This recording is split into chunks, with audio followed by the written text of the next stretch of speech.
This is another Ron production.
Yo, good evening, people. Alright, so we got this one done.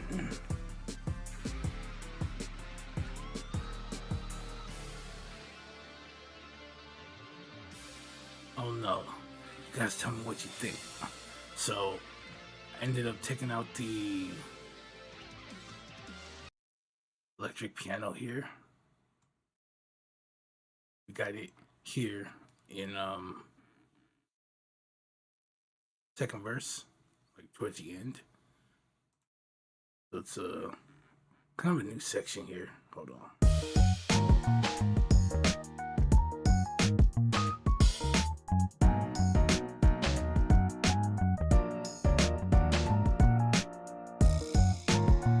Change up the bass line too for this part.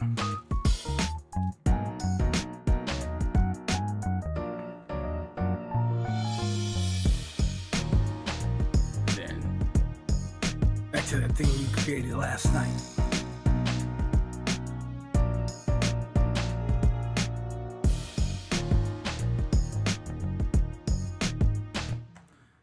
Yeah, so I was happy about that. I was sitting there playing with it for a minute. I was like, so I want to do something.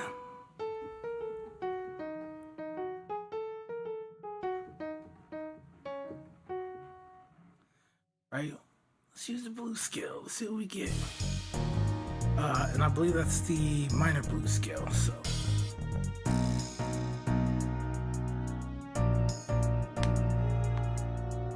What we're gonna do today, we're gonna mix it down.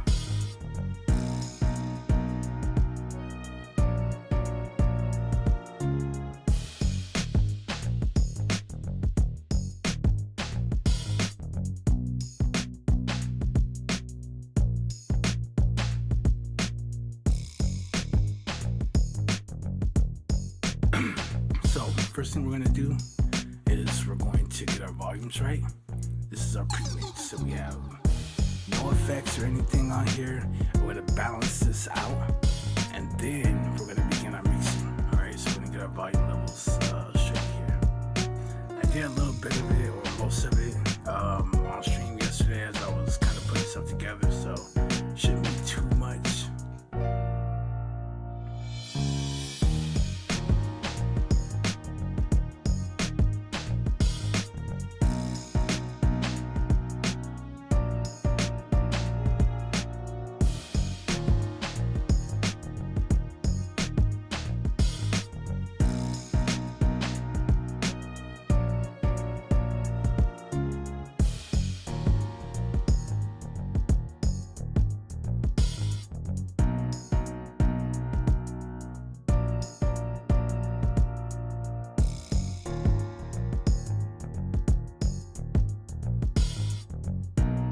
It's right here, so.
So, as I explained the other day, basically the 5 tools that you're going to need: EQ, compression, saturation, reverb, delay.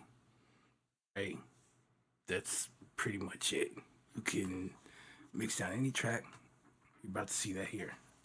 Normally, I would do everything with the stock plugins, but since obtaining the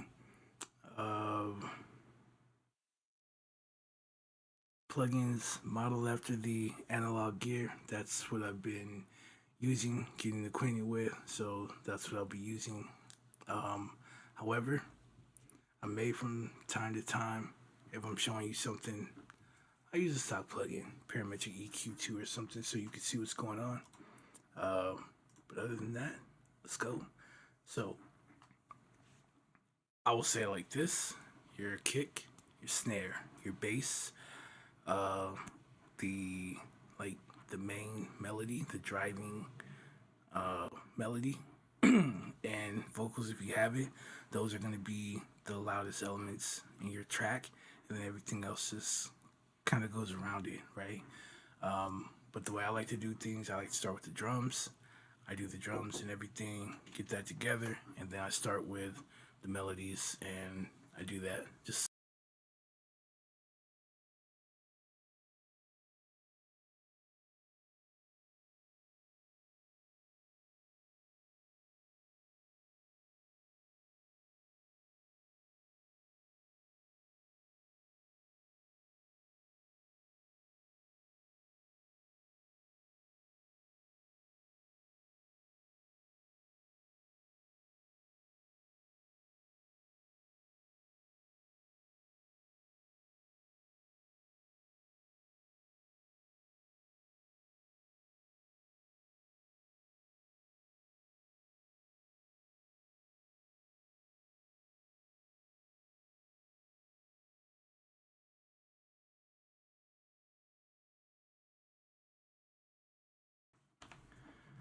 all right, here we go. So,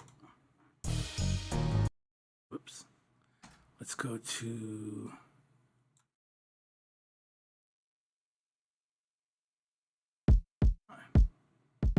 Actually, it's not.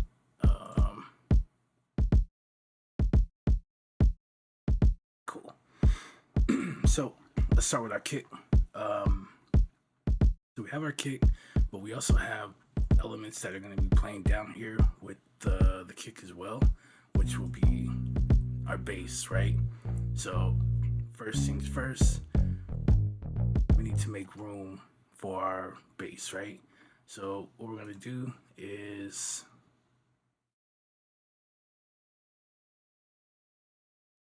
we're going to cut off the sub frequencies, or most of it. All right, so I'm going to pull it up to about 50 hertz. We're going to cut off, make this bigger, you guys can see. So we're going to cut it off here at about 50. Right, so just taking that thump out of the kick. So that way, those sub frequencies, right, allows the bass to come through. There's nothing going on down there, right? And so you can hear the thump or the rumble, right, from the bass and not the kick. Got to get these two to play well together. So I'm gonna do that, and then a lot of people are familiar with high passing, right? Especially trying to get a nice sounding bass, but they don't low pass. All right, so we got to do the opposite, and so we're gonna do that. And basically, what it's doing.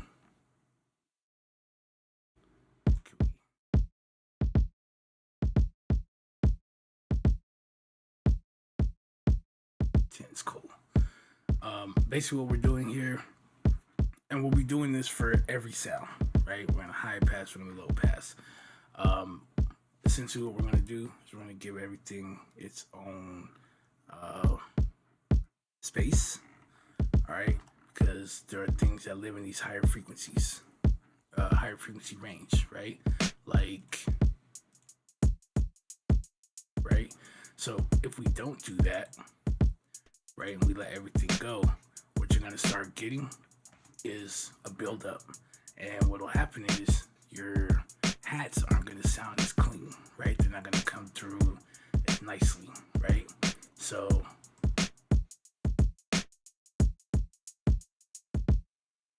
that, all right. So that part is done. Next, what I'm gonna do is boost the low end.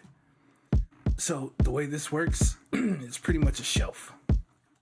So this is together, this is together, this is together. All right, so we can get our low end, and then you get the, I guess you can say the mid, but it's more on like the high side.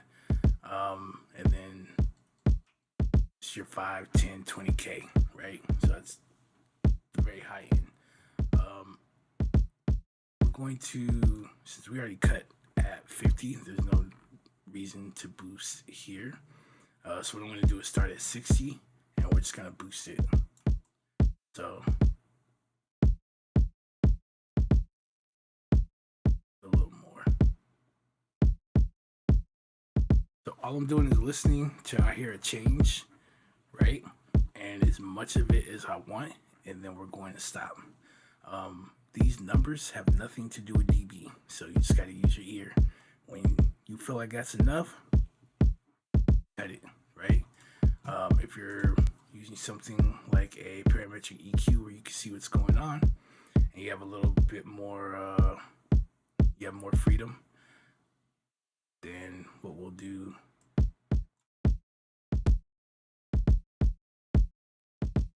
we run your high pass, right? This is about 60. 60 is usually a good place. On here, we only have 50. 80 would be the next, and that's starting to cut into the punch. So we just stop here at 50, right? But using something like this, you can use 60, right? Come in with low pass.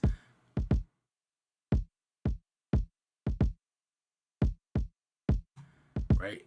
And then we're looking for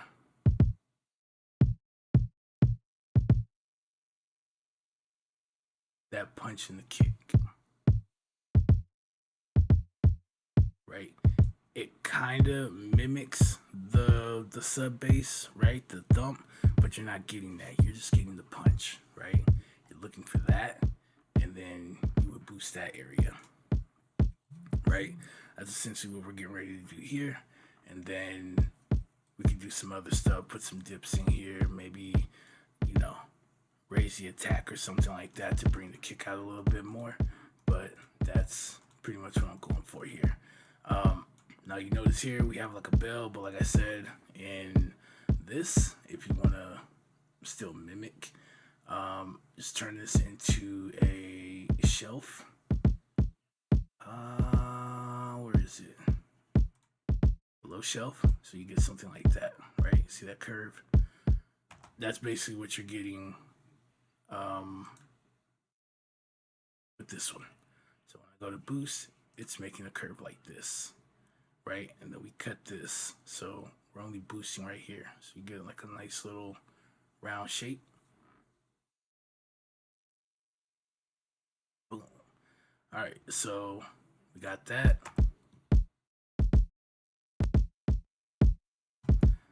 So, of course, by boosting this, we're turning up the volume. So, of course, it gets louder. So, what you can do is bypass where your volume is before you make any changes. And then what we're going to do is lower our volume back to where we had it. Anytime you make changes with the tools you're using, always look at the volume. If you lose volume or you gain volume, put the volume back where it originally was every time. That's called gain staging, and it's part of the process, right? So, okay, cool. So this handles really like the really low frequencies and like, you know, more of the high frequencies, but we can't get in the middle, right? You can even check, see if we can get some attack here if we wanted to, but we got something that's a little better and a bit more because it starts at 3K, so we can leave this down. And what we're gonna do is use the mid EQ, and that's gonna give us all the mid-range frequencies here. All right, so what I'm gonna do is turn this all the way up, and we're gonna switch.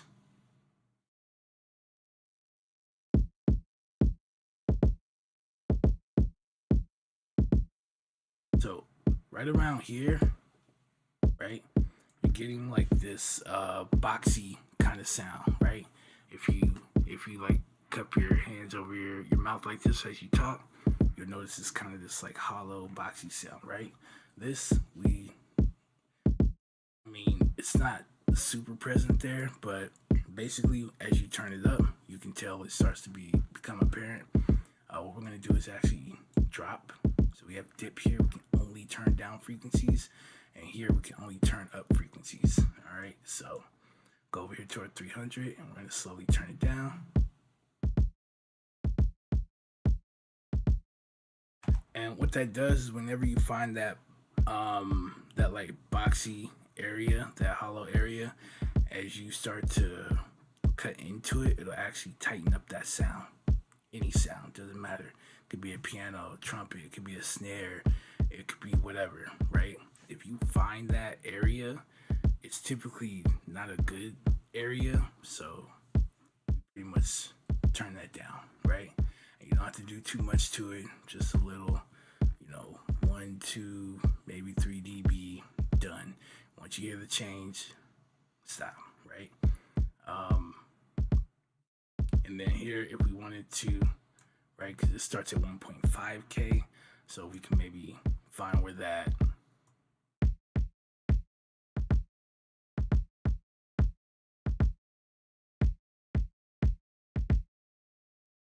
I like it right here. So if you wanted to add more attack or get more of like a snap out of the kit, all right, usually here will kind of be it. There are some kicks, all right, that maybe in this range here from like 700 to 1K, you might find it, but here we got something, right? Right. So we don't want to do too much, just a little, just so that it stands out just a little bit more. And then let's take a look here. So from the dip that we made, right, we lost some volume. We're going to return that volume.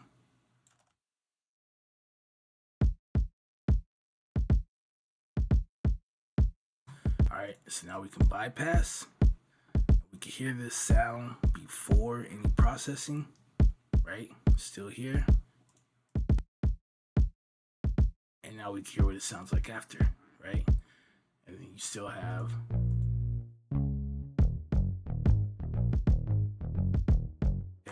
so bass comes through cleanly, nice. All right, this, we're done here. I don't want to compress this or anything like on an individual track. However, when we get to our drum bus, we'll be adding some compression there as well as saturation, right? So let's go to our next sound. Yo, Leonor. I don't know how long you've been there. Sorry I've been talking, but appreciate you stopping by. How you doing this evening, man?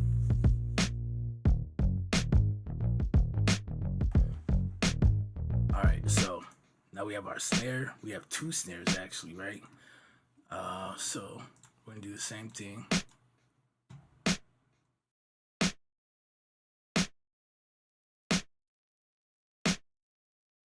And when I do high pass and low pass, just to explain, so I don't have to like keep explaining it, all we're looking to do is push in when we go up to lower frequencies, push in far enough to where we get rid of any bass or rumble that may be present in that sound, right? But not so far to where we start to thin out the sound, right? If you go too far, start sounding thin, it's too much, right? We still want to hear the sound. We just want to kind of push in and clear out as much as we can from either side without drastically changing the sound, right? So for snares, 100 hertz is usually, even if you look that up, right, it'll tell you about 100 hertz is a good starting place. So we can go here. Again, with that being cut off, we got stuff down here at 60 hertz, 80 hertz, whatever, right? So that allows the kick, feels like it has its own place, and then it starts to make the snare sound like it's got a separate place too, right? And then the bass, of course, is lowered down. So you can see how we're kind of putting everything in a spot, in a place as we're going. All right, and then same thing here.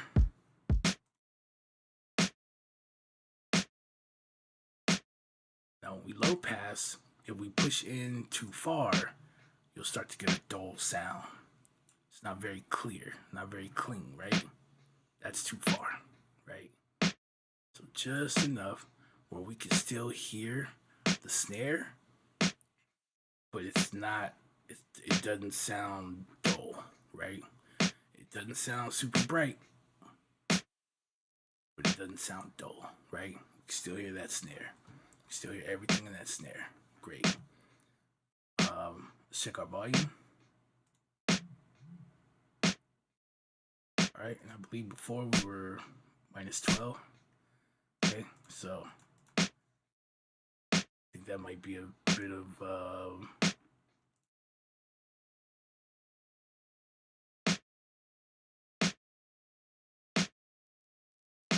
like a phasing thing happening there, but that's okay.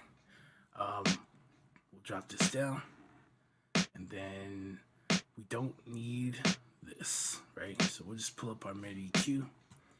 Again, we'll do a sweep. So I'm going to turn this volume all the way up, sweep through our frequencies.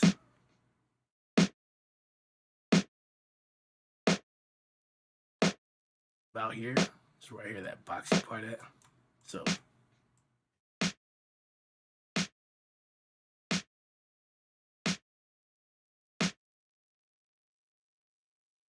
you can hear at an extreme.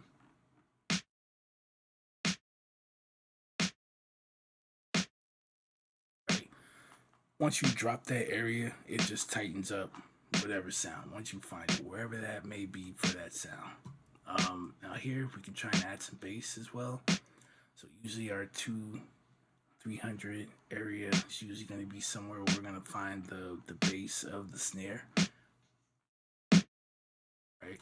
You don't always have to boost here, but you know, if you feel like you just need some more low end from the snare.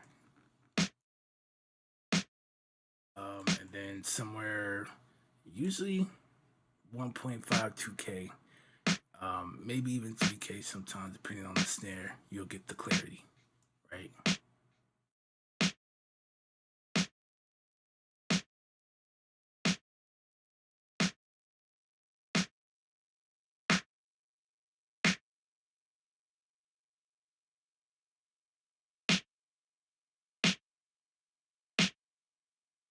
Right, and how you can kind of tell when you found it is loud as we have this right now. This is all the way up, right, as high as we can get it, but it doesn't sound like it's trying to kill your eardrums, right?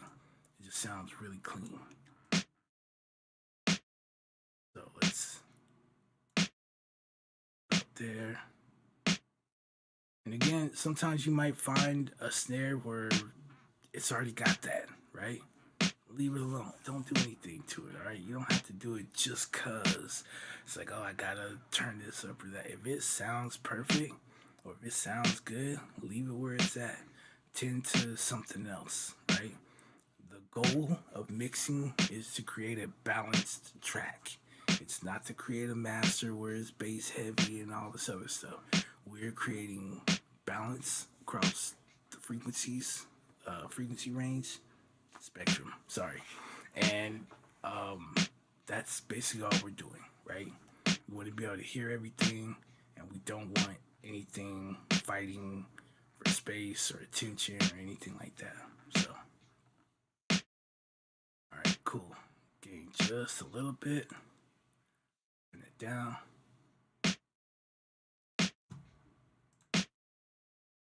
All right, and move on to this next one.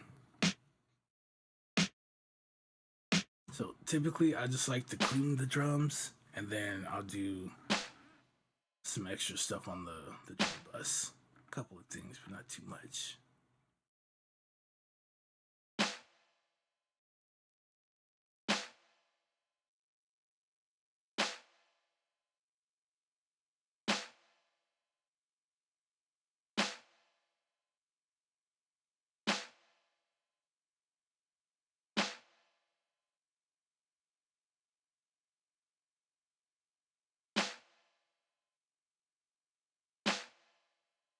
It's fine, I kind of like that. All right. Now this, I have no way to return volume, so I'm using a gain plugin. Fruity Balance, boom. If you don't have one, or when you go to do your premix, if you don't have gain knobs for you to adjust your volume before you start mixing. Then put your gain plug in on track 1 and adjust that volume. All right. Okay. Let's take this.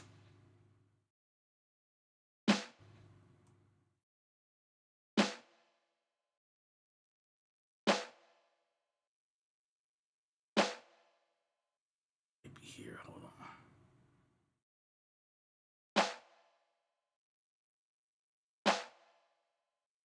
Not too much, just more here. Oh, take our chance there. All right, so okay, cool. Let's see.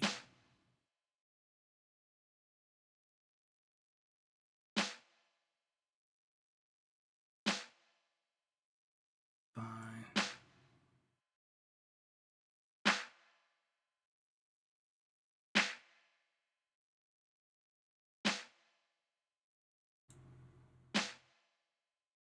That'll do it.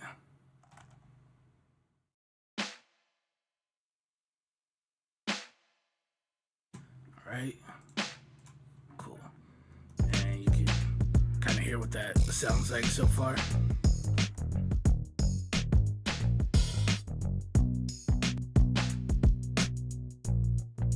Without any of the effects on, right?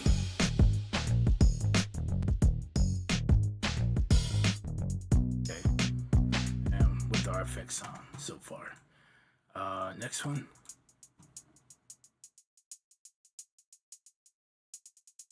Easiest thing to do are your hats. One, they're very energetic. Very energetic. So don't really want to make them louder, right? Kind of, if anything, you might turn them down, right?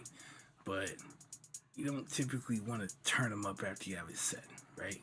So what we're gonna do is we're just gonna high pass, low pass. We're not gonna do anything else. If there's like a problem where it's just really sticking out there or something like that, I'll just make a cut. I'll go find that fundamental and then I'll just give it a cut, right? So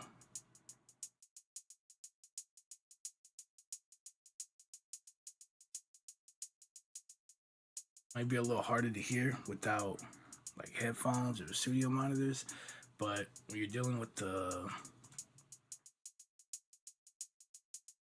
hats, a lot of times you might get some like low end, like right here, like not a lot, but you'll hear it.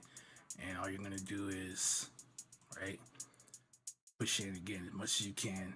It may not seem like much, but again, when you have, 10, 15 sounds and everything's across here, you can get build up, right? And then you may start finding out you got issues in your mid range or whatever. So we come in here, we clean up, right? We push in as far as we can go. If you start getting in too far, it starts to get thin. Hear it? Done, right? And then we'll do the same thing on this side. And what we're looking for, again, is just to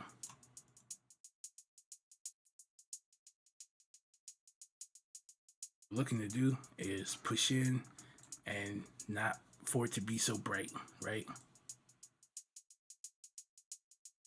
But we can still hear that, okay? This way, when your music gets played, bigger speakers, PA speakers, whatever, right? As the volume comes up, that sounds a lot better, right, than this. Now you can hear all that air, the harshness, the brightness, right? You can hear that. Sounds better to your ear when you have this thing turned up, right? Again, that's pretty much it. You just keep it like that. You lost some volume, you return that volume. Yeah, it's as good as gold, right? Now, if you just got it to where like there's a different type of hat or something where you have something, right, where it just kind of sticks out and it's just a little bit too annoying. And you can go to where that fundamental is, right? Find that sweet spot, and then you can just drop it, right? And quiet it down. Like that's pretty much it. But you almost never have to do that, right? If you got the right, if you got the right stuff, if it was recorded right, blah blah blah blah, right? Done. So, all right. So usually, 12K. Don't go any further on low pass with it, but you're usually fine. That's far enough, right? Some like to start to roll it off at 15, which isn't bad either, but you're not missing anything either at 12. But the reason why 15 is kind of the stopping point when you send your track in for mastering. On the high end, they always roll it off at 15K, right? And the reason being is because the average adult, right, the wear and tear on your ears and all that, you're not really hearing that clearly after 15K, right? You're not even gonna miss it. You can go play any of your favorite songs right now. They've been rolled off at 15K. Any professionally done song is rolled off at 15K. It sounds great. You're not gonna miss that extra 5K. You're just not. So, but if you want to push it into 12, it's not bad at all, right? A lot of times don't even make a difference. So here we are. We have this on. Okay, no real difference here. All right, so let's return our volume. Get loose some.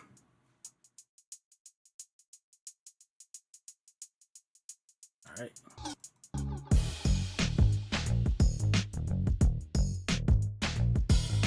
And we're gonna do the same things. Another hat. The only one that will probably be a little different, where you push in a little more, it's gonna be like if you're using like a ride cymbal, the frequency, right, and where the sweet spot is a little more into like the mid high range, right? The high mid range. Always flip those around. The high mid range, so you may find yourself pushing it a bit more, getting like over here before you start to actually hear that, starting to sound a bit dull now. Whereas cymbals and things like that, right around here is fine. The moment you go here, it'll start to sound dull. So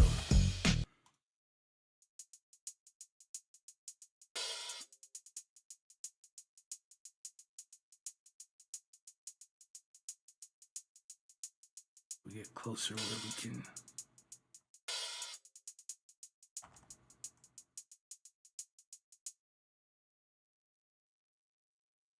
There we go. Hit the wrong button.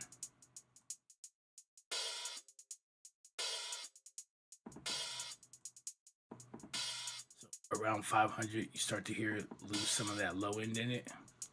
So great.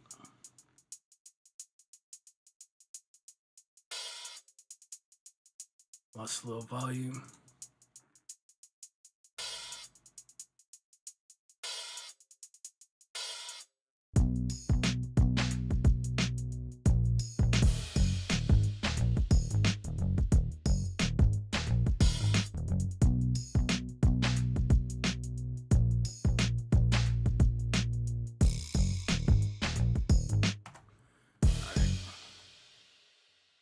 Same thing here with our crash cymbal. Probably gonna be here.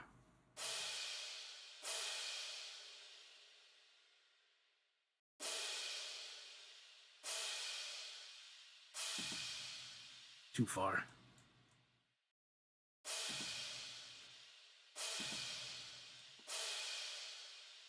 You can hear we kind of lose some of that air as soon as we hit 12K. And by 10, it starts to get dull.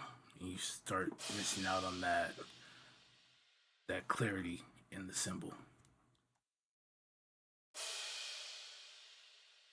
Slow volume.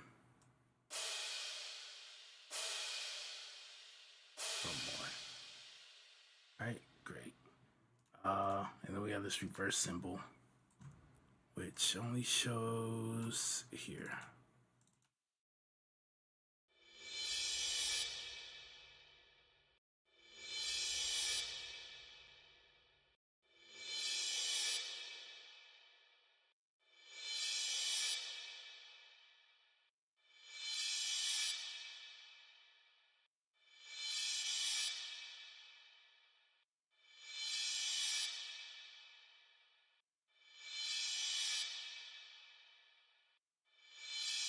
fine here.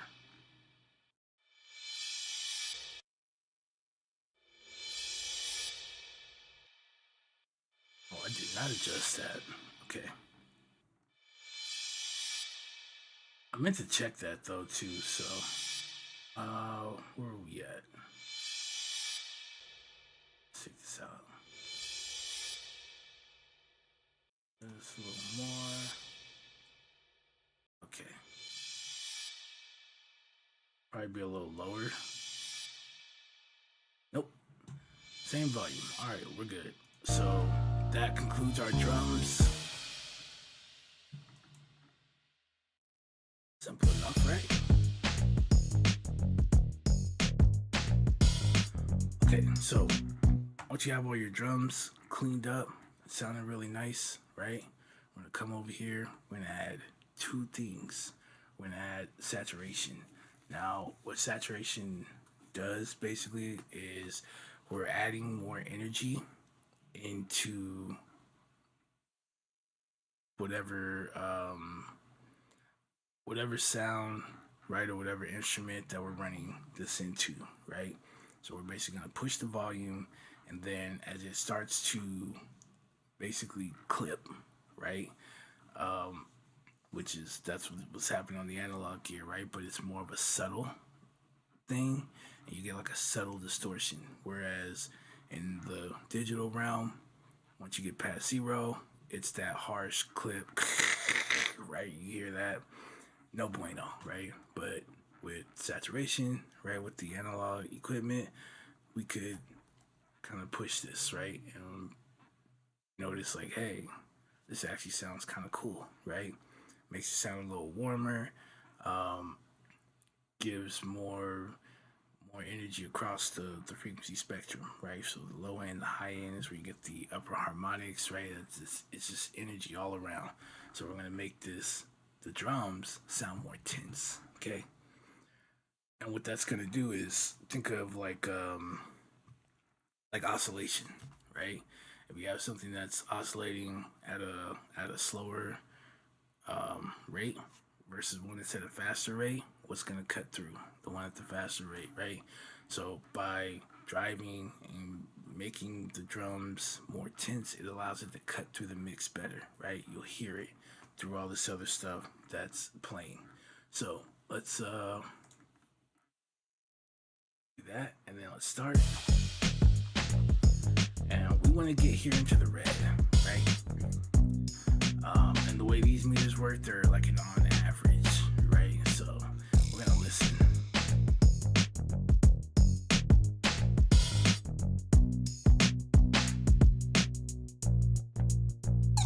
So as it starts pushing into the red, you're gonna start hearing that subtle distortion.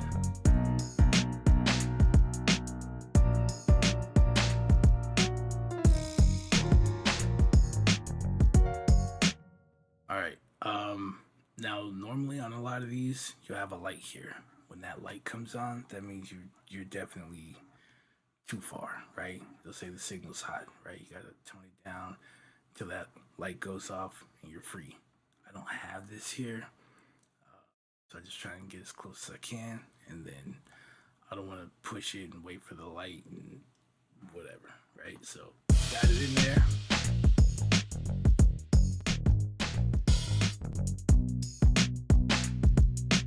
Right, and then don't forget we get volume change here, so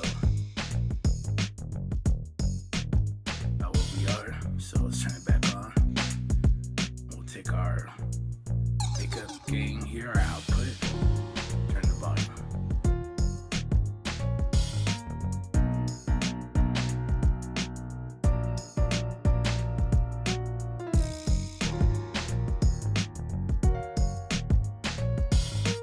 Okay, and the next thing we're gonna do, we're gonna add compression. So with compression, basically what we're doing is we are squashing the peaks and bringing them closer to the valley, right? So we can close the gap in the dynamic range, right? But this kind of works in two parts, because once you do that, what do we always do? We have to return the volume, right? So when you go to return the volume, then you end up doing what? Bringing up the volume of the valleys. So how we have our hats and stuff there, they may seem a little quiet, but once we do the compression of the loudest sounds and then we got to turn it up, you're going to notice that the hats get a little more present. They get a little louder, right? So that's kind of like a two-part thing. We make the peaks quieter, and then we make the valleys louder, right?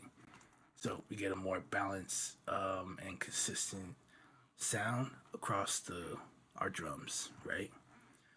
Uh, so a good starting point is a ratio of 10 to 1. We don't have a 10 to 1. We have a 12, so we're gonna use 12.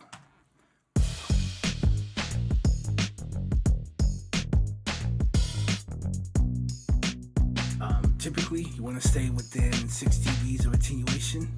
If you start to go further than that, you'll start to notice you get like a more squash sound. This works a little differently because I have to control the output separately from the input. But if you're using something like the FL compressor or something like that, once you start doing it, you'll notice it starts getting quieter, and the more you push in, the more those peaks start matching with the valleys until you start to lose that dynamic range. And you can't tell the loudest parts from the quieter parts, right? And then it just sounds nasty on nobody. So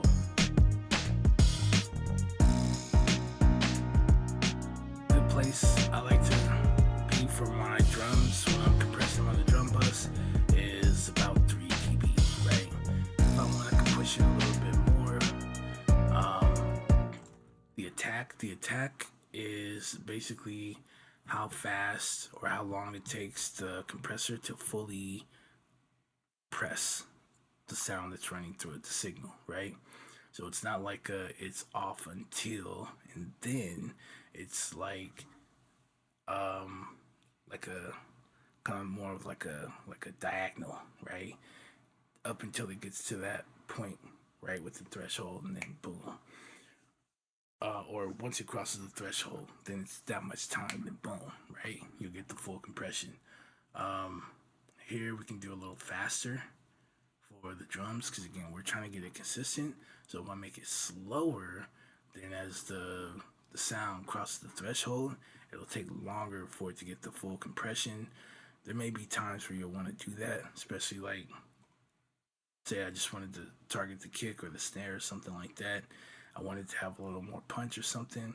Now let that transient go through, right? Slower time, and then by the time it fully compresses, it'll compress, right, everything after it. And so what's left there is that transient. So when it hits, you got more of a punch or a knock from the kick, right? Same thing with the snare, stuff like that. When it's faster, then it's definitely going to take those transients, those peaks, right? It's immediately just going to go and pull it down. That's what we want. So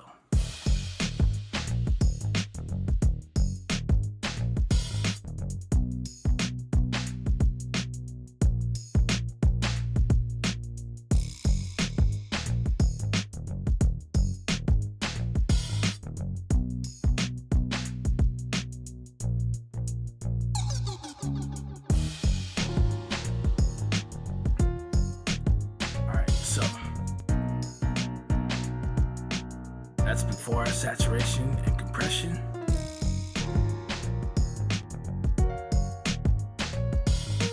Okay, it's very subtle, but now the kick, the snare, the drums have more presence. They just kind of push themselves in front of everything else that's going on, right? All right. Now let's go over here to our instruments and other stuff. Anything that's not drums. And let's get started on this. So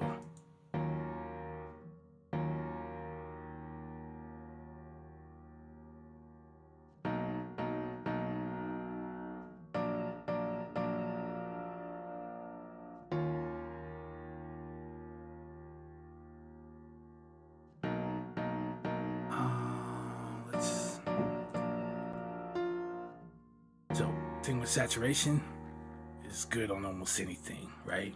For the drums, we waited for the bus, right? But for your piano or your brass, whatever, just stick it right down on the individual track. And again, all it's doing is creating more energy, it's making it more energetic, right?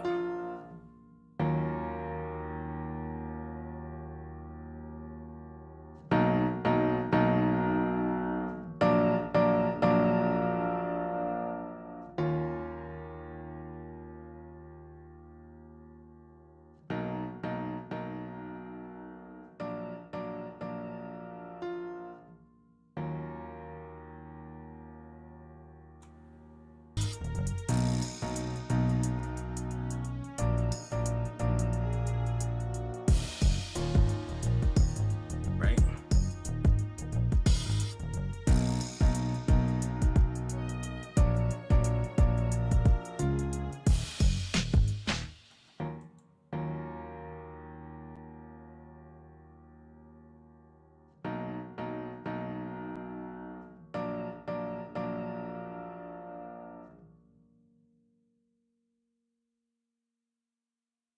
All right. And then after we do that, make it more energetic, then let's run our high pass, low pass here.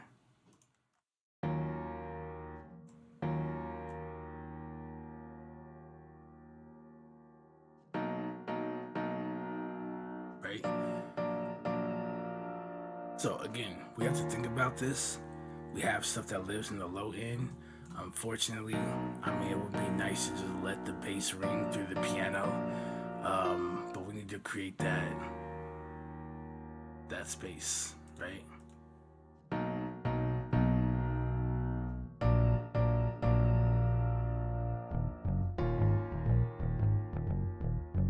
Right? Did you miss anything? Not at all, right? So cool. And then let's work from here.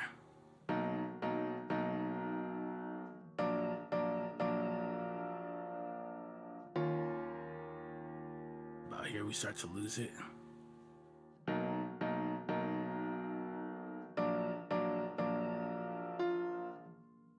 think this is perfect. Here we start to really, I could really hear it right here.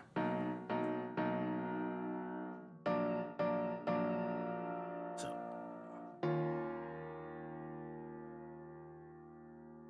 all right. We're still where we want to be. So we need to do anything with the really low frequencies. So let's get our mid EQ.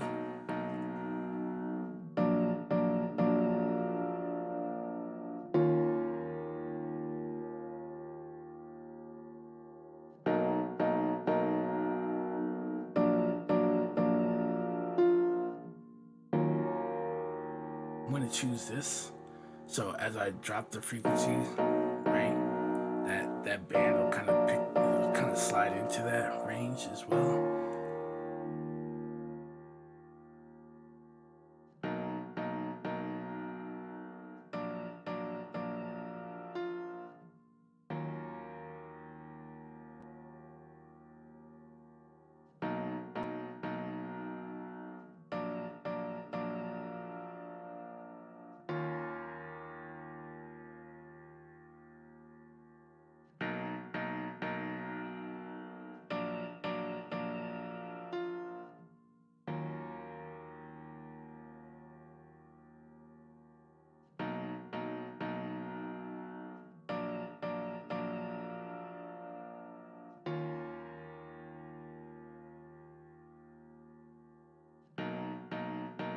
I don't think we really need to boost the low range, but we can just do a little, not a lot, right? So the way I like to look at this is when it comes to pianos, right? You're on a stage. Pianos usually turn to a side, and it's usually got its right side facing the crowd, right? Which means all of the higher octaves are going to be closer. You're going to hear that more, right? That's why we like to turn that part up. Now, as for the low end, that's more towards the back of the stage, so it sounds quieter. If it was just maybe like a piano by itself or something like that, maybe I'd opt to boost it. But since we have low end, we have bass and stuff like that going on, we don't really need to sit there and boost that. It's gonna start clashing with our low end, right? So if we want to just you want to just do a little bit, maybe you feel like you don't really hear it too much, you can do a little bit for that like warmth of it, but there's no need to try and really boost it, right?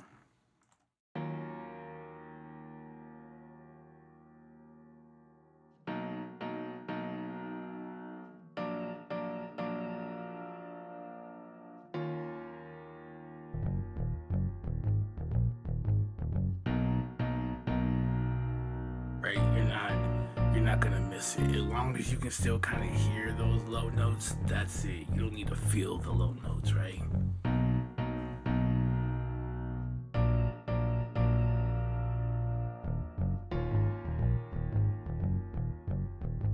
Yeah.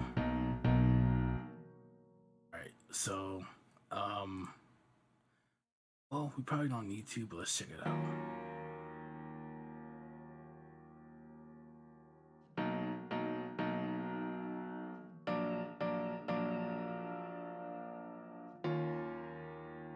The reason why we probably don't is just because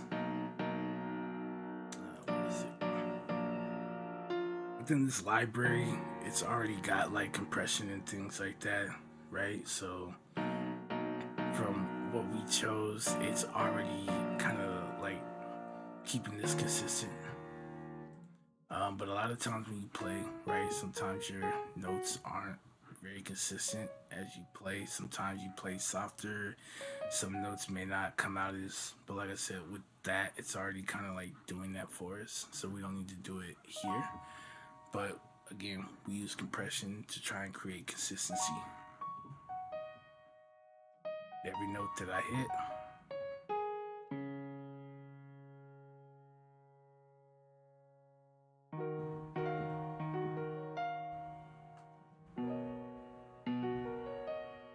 sounds pretty even. So we'll leave the compression part alone. But if you find like when you strike a chord, maybe you're hitting here and then another chord, like it'll hit here. Okay, let's compress it so that we can make sure that volume is hitting constantly, right, at the same place, or at least very close, right? But if we have like a gap, we definitely want to close that gap, right? Um, let's move out of that. Let's go into order. Let's go here. This will be fun. I got two bass sounds. I got a bass guitar and I got a synth bass. This is always fun. All right, let's start with our synth bass here.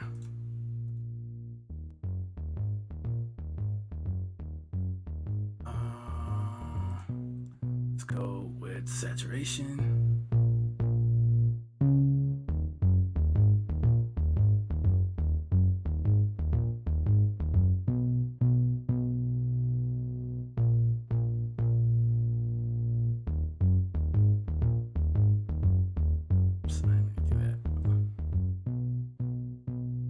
I think we had -15, was it?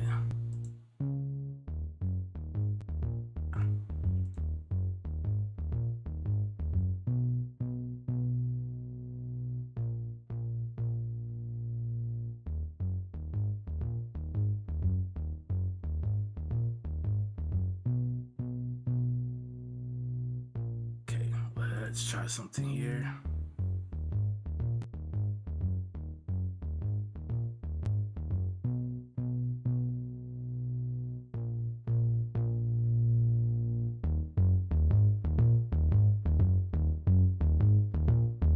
Squash this.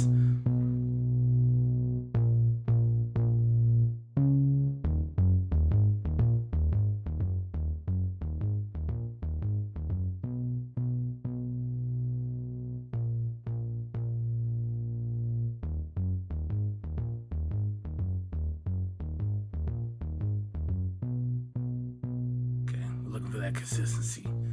It was spiking here to here. Now we got it a little bit closer together, all right? Okay. that through here.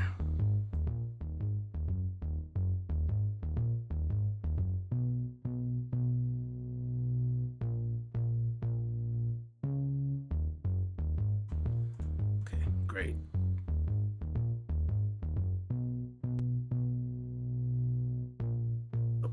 I'm gonna roll this off at 50.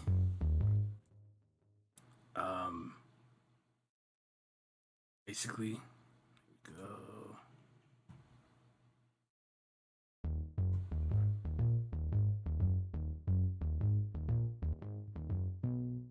All right, it doesn't take very much when you start getting into these sub frequencies for things to get out of control really fast, right?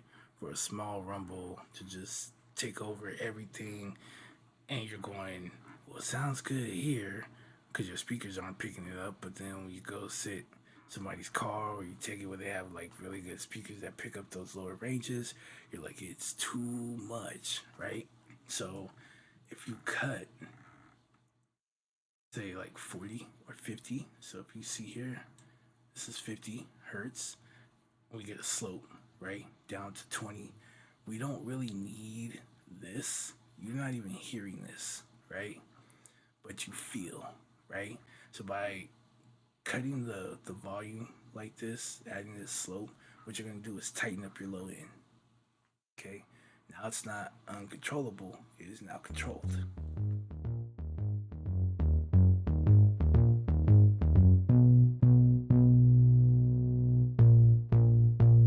Right, all that right there, you're not even hearing that, but that's gonna shake, right? And it's just doing its own thing. But we can come in here and we can now control and tame that. Okay. So we're looking to do with that. And then depending, right? I know people like using 808s and things of that nature.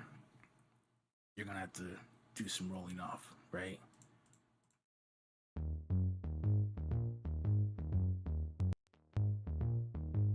Which I recommend you do.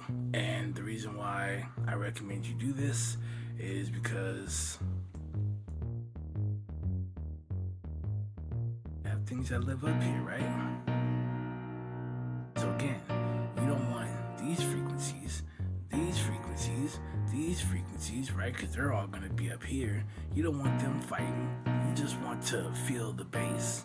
We're not trying to hear the bass, right? And if you got big enough speakers, right, you're going to hear the bass anyway in the lower frequencies. But we don't need all of this over here, right? You really just don't need that, right? And when it comes to bass, it's not very melodic or dynamic in that sense, like a piano would be, or strings or something like that. So again, you don't miss it. All you're wanting to get from that bass is that boom, right? You want to get the rumble. That's what we do. So I usually take it into about 1.5 to 1K.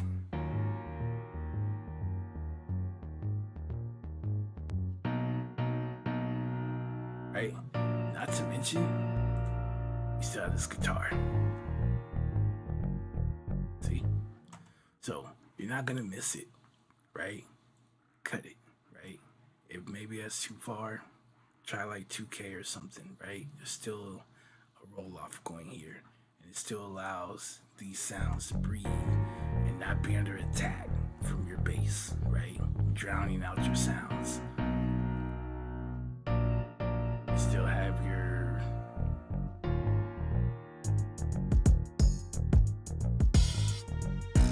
right, your hats. You can still hear that really clear, right? We cleared that out from the bass, all of that, right? So it sounds really clean, sounds really nice. Bam, no problem, right? So let's move that.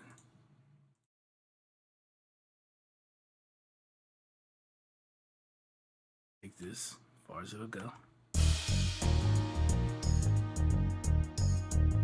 Still here, minus 15, so great.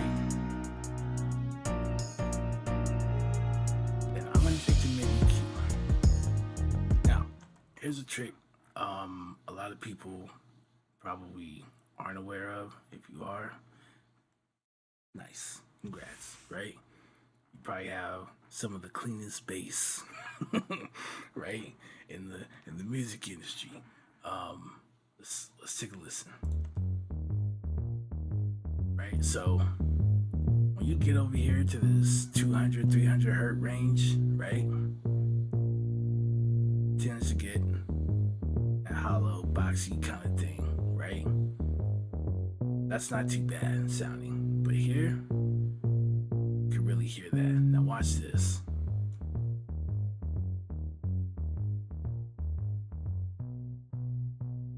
Here I got quieter, but that we're not taking out the very low end, so you're still gonna get the rumble and all that, right?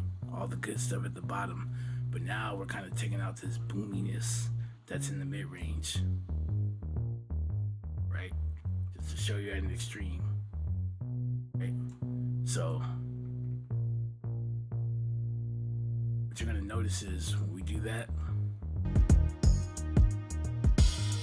we can actually get the bass to sit properly in the mix.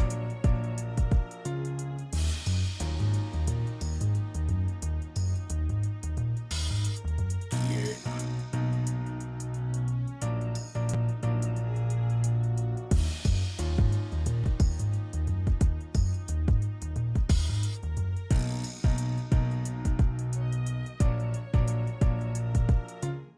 So you can have a really, really nice bass sound and it not be all over in the mid-range. And so you can actually kind of hear the bass part in this piano, right?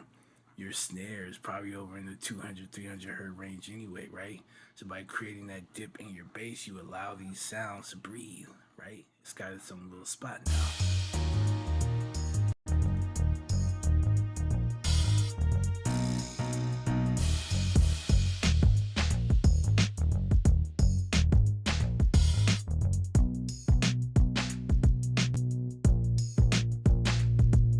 See how that just kind of runs over into the snare?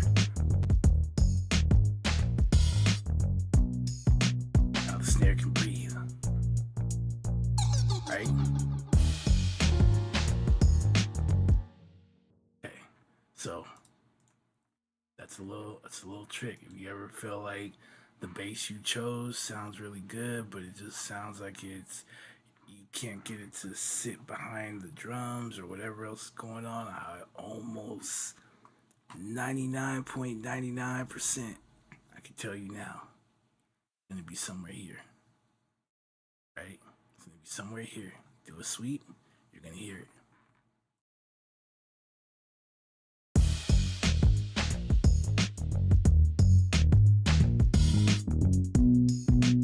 That's about 245, 235, 250.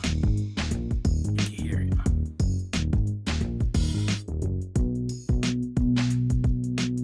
Right? There's nothing really going on there. And that sound that you're hearing, that hollow sound, what it's telling you is that there's low end information, there's high end information, but it's not enough to make like a stable connection, right? A solid connection. So it's just, and so when you get rid of that,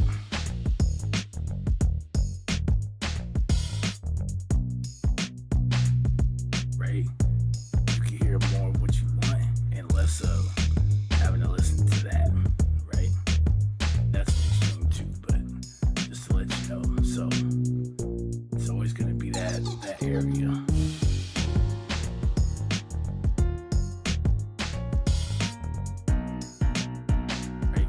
See how as you're sweeping across these higher frequencies, piano being over at 2K, right, with boosted and stuff like that, you can hear it better, but there's not really much going on here, so yeah, it's fine. Alright, yeah, it did its own thing.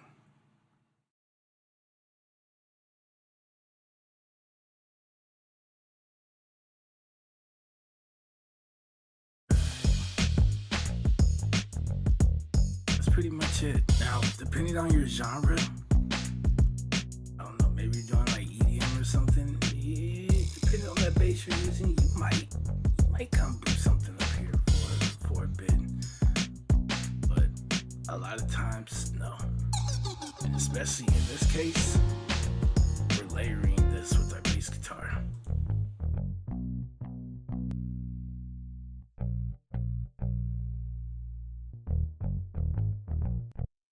Right, so alright, and then last, let's take a listen.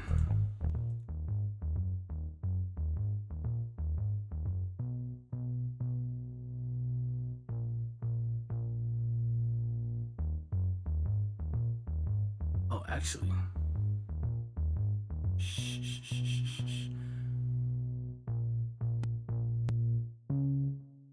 missed a step.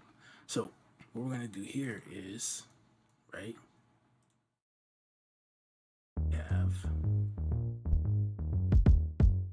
We gotta get these two to play together. Okay. Now, we got the bass. It sounds real cool in the sub-frequency area, but where the kick is concerned, right? Those frequencies in the bass are still, right? They're kind of clashing here, and we can't hear the kick as cleanly as we would like. So, for that, we boosted our kick over at about 60 hertz. We cut off at about 50, right? So somewhere between here, we have our kick boosted here, right? If we now you can hear the kick a lot better, right? Can you sidechain? Yes. But unless you have a really good sidechain tool, sidechain you're gonna do here, it's just gonna drop the volume on everything because your kick is all the way right.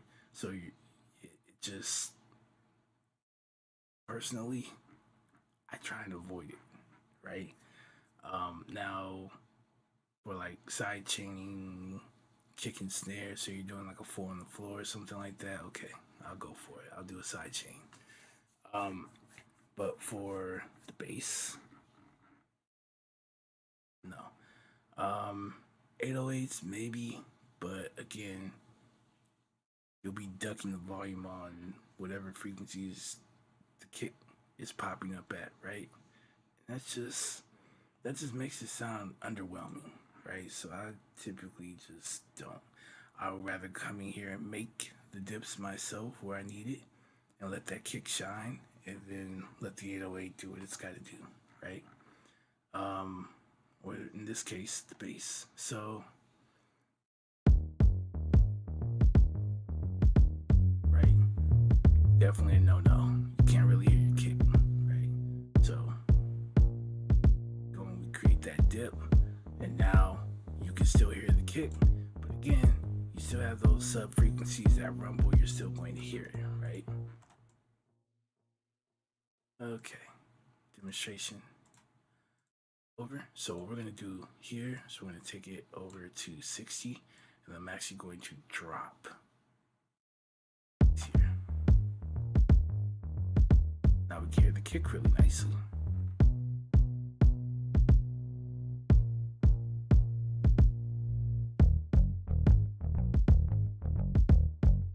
Right, this is what we want. We want everything balanced. You want to be able to hear everything clearly, cleanly, right? Boom. Okay, so we have this. We're still consistent. I don't see a need. Sorry, about 15, right? I don't see a need to try and compress this, especially we already did this, and we have our saturation here, our tape source, which as we're crossing over the threshold, right, it kind of acts as a limiter, right? So it's already kind of creating a wall, a ceiling, right? And it's not really gonna stray past that, so we're good here. And then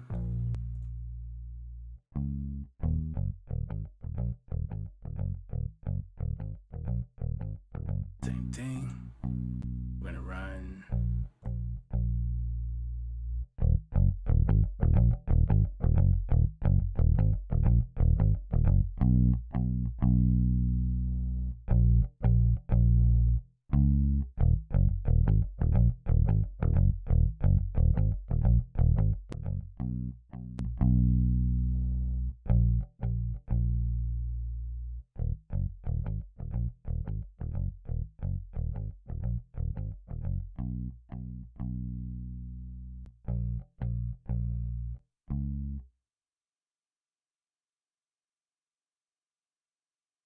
All right, so with layering, got to figure something out, right? These two are going to be playing together.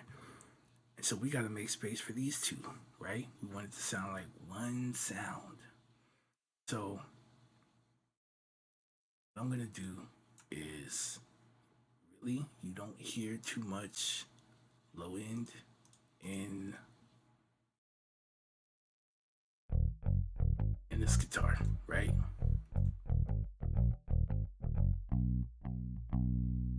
It's definitely got some stuff going on here, but we have this.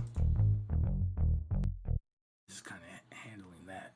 So what we can do is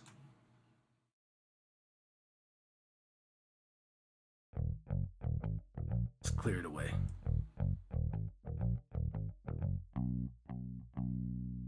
We hear that low end's gone. That's it. We don't hear the rumble anymore.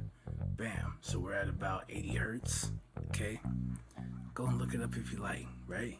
Good starting point when you're dealing with bass guitars, right? Because a lot of times it's being layered anyway. So here we are. We can hear that. Maybe we can do something here. You can get like some really nice clarity here in the bass guitar. But by doing this, we allow this to kind of do its thing. And thankfully, we already put that dip over in the 300 hertz range, right? So we could play around, find a sweet spot here, and we should be good to go. And then we'll also low pass. As you can see here, as I get to the 1K range, we don't really have anything going on here. So this is great, right? And we got stuff over here. Not that stuff.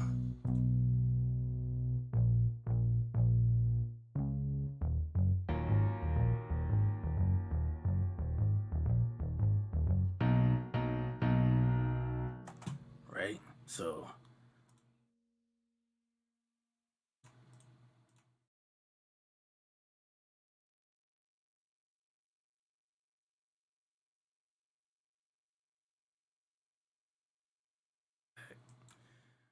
all right, and then we're gonna kill it at 80.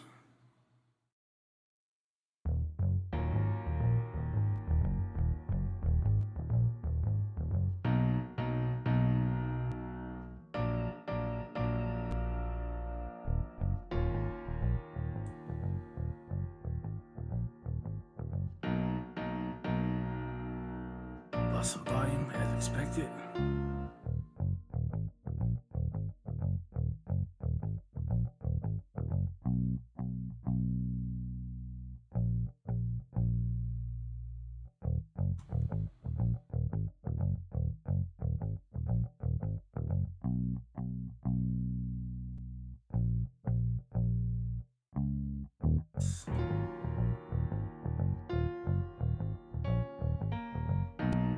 I won't do too much, but we'll go here to the 100 hertz range. Just drop it a little bit, because in our kick, a lot of times you're gonna find the punch 70, 80, 90 hertz. So by turning this low shelf, I don't know why I boosted it, dumb. By bringing the shelf, okay, so from 100 back over to 80 where we chopped it off, that's gonna get a dip. So that's gonna help with this kick as well.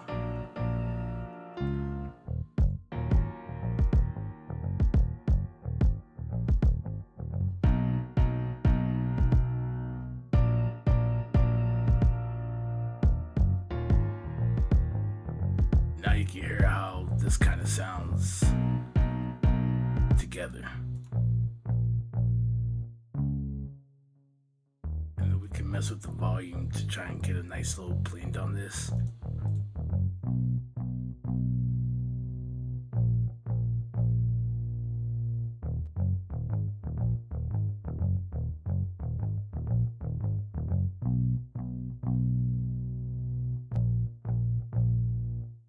So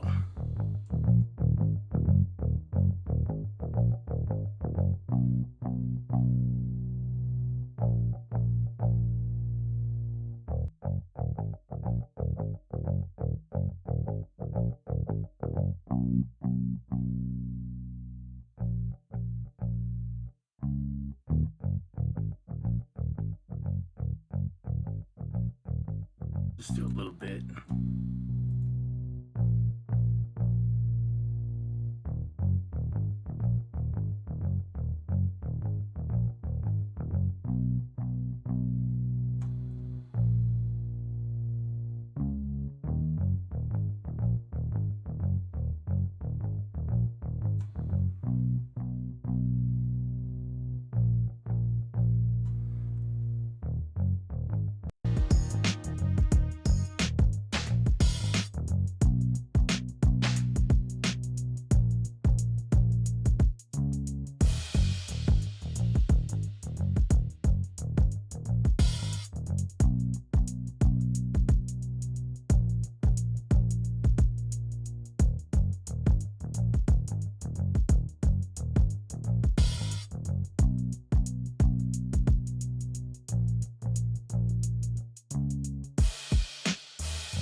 Okay. So, bass, drums, piano. Next, let's go to our chorus.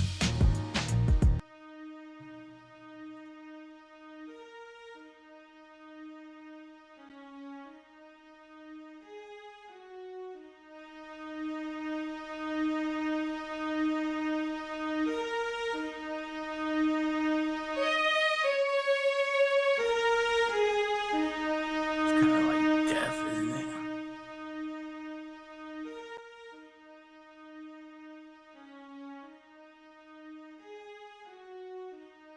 About -24.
Actually, 4K.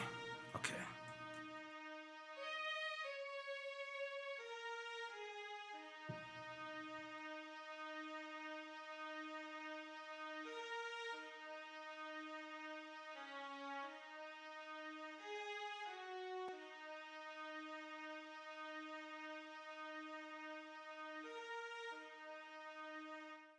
So remember, we have other elements that are playing at the same time that the strings are playing, right? And so what can end up happening here, because these are really close together, the 4K, the 3K we boosted here, that could cause a clash, right? Even with widening and things like that, they could still be kind of fighting just because of the frequency range, right? So what we're gonna do, right? We want to give the illusion, because the strings sound like they're up front, up close. We want to give the illusion that the strings are playing behind our pianist, right? You know, say you see the piano player and you see the brass section, string section, right? They're usually in the back, right? So what we're gonna do is we're gonna create a dip here. And what it's gonna do is give us what we're looking for.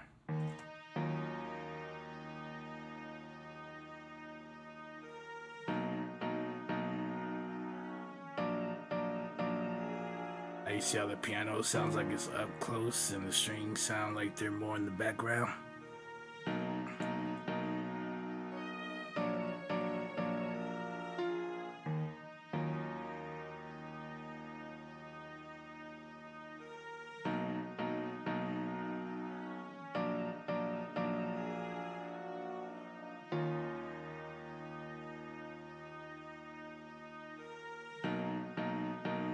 Try something.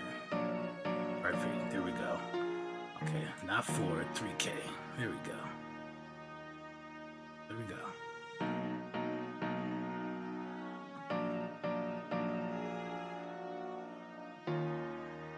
Right, we just want this thing, the strings in the back, right? Just kind of filling in space.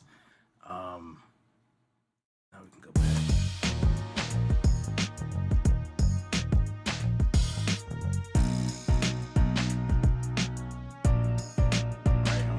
Drop that a little bit to kind of blend it a little better, right? So, boom. These are just a couple of sounds. Oh, we have this other bass part. Now we have our electric piano. Let's go. All right.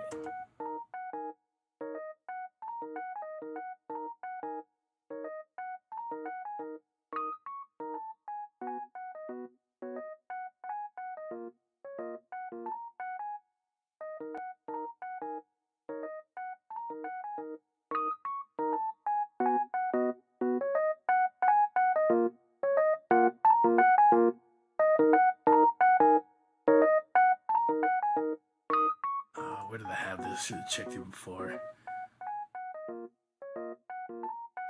Minus 21.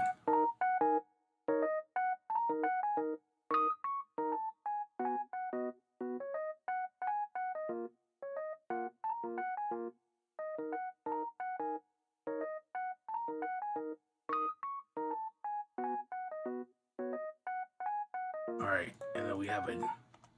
It's the same bass guitar. It's just being played at a different octave.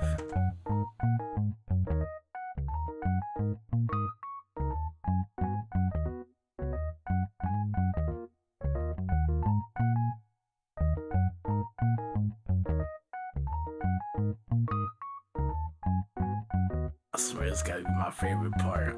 I don't know how I did. I got up this morning, I was really stressing about it. And then as I was trying to figure out what to play, I was like, you know what? This kind of has like a bluesy feel to it. So once we, bam, it was like, okay, what could we do with this? It probably took me like 30 minutes just to figure that part out. Just the way I wanted it to go, and just having fun with it, just sitting there and just, it didn't matter if I had the wrong note, the right note, whatever. We're just gonna have fun until I get something I like.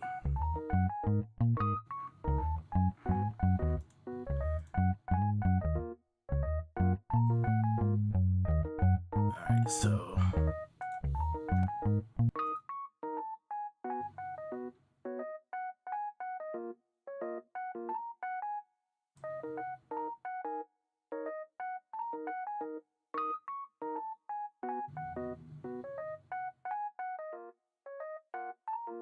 yeah, that's too far.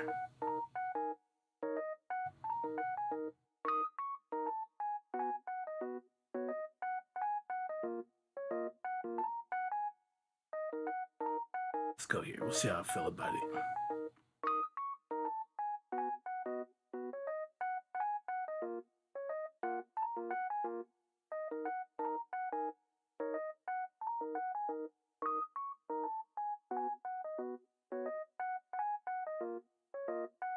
Let's take it to about, just to be safe.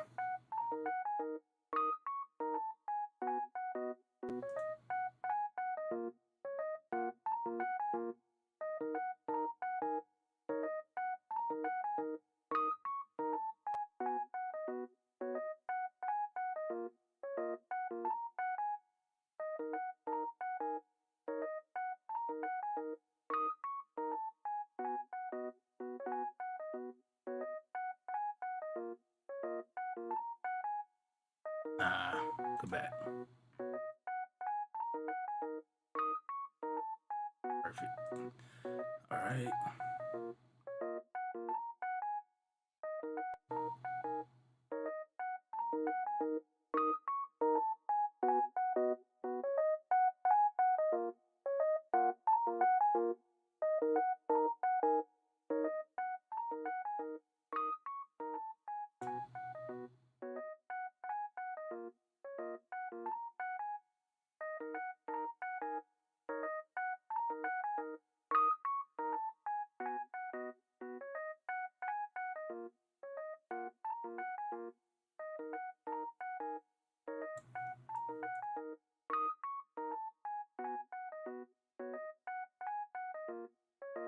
Doesn't sound like there's too much going on here. That's cool.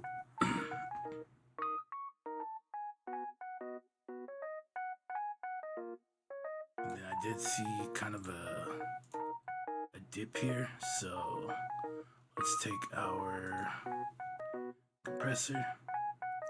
I'm gonna leave it at 4 to 1.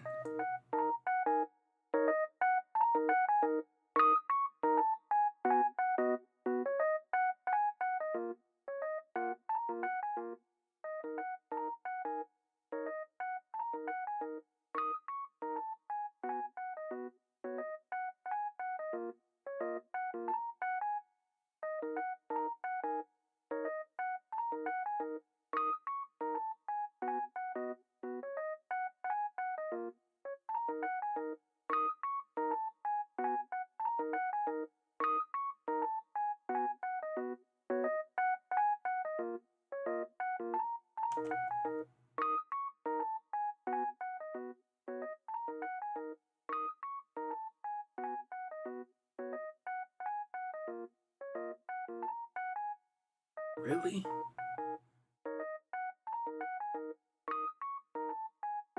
I'm gonna hate this. Here, let's try this.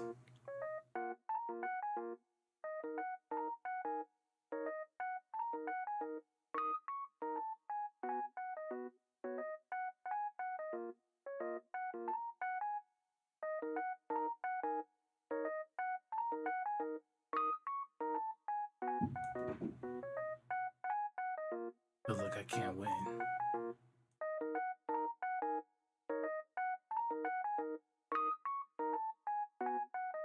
That wasn't too bad. I'll take it.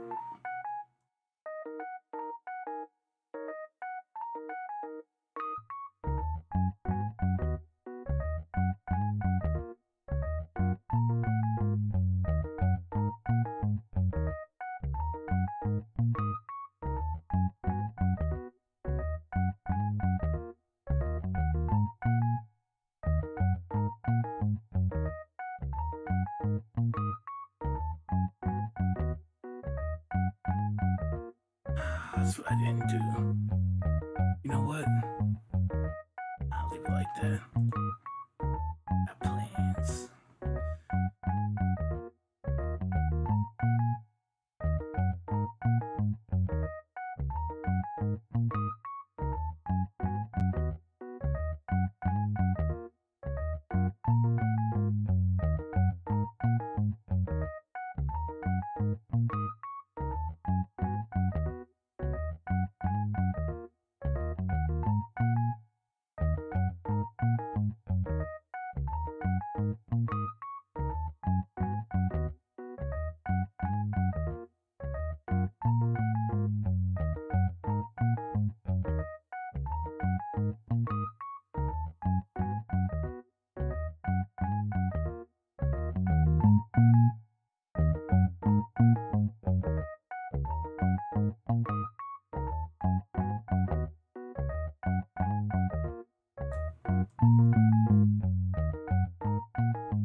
got are a couple of sounds here and an effect, and we're out this sucker.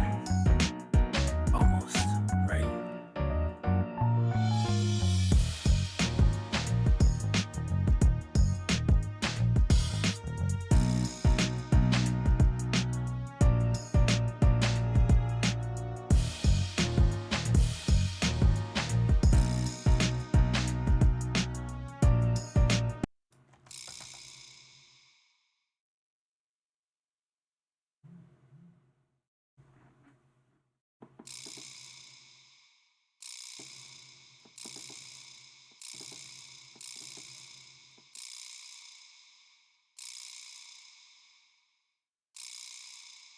Darn it, wrong one.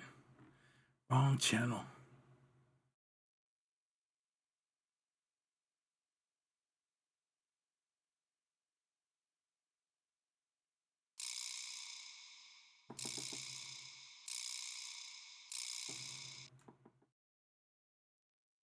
All the way back, sorry.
That works for me.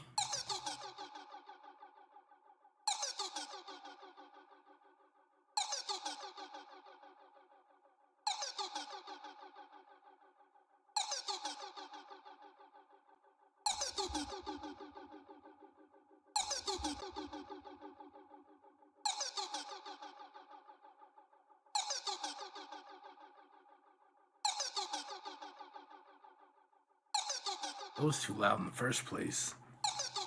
That's okay.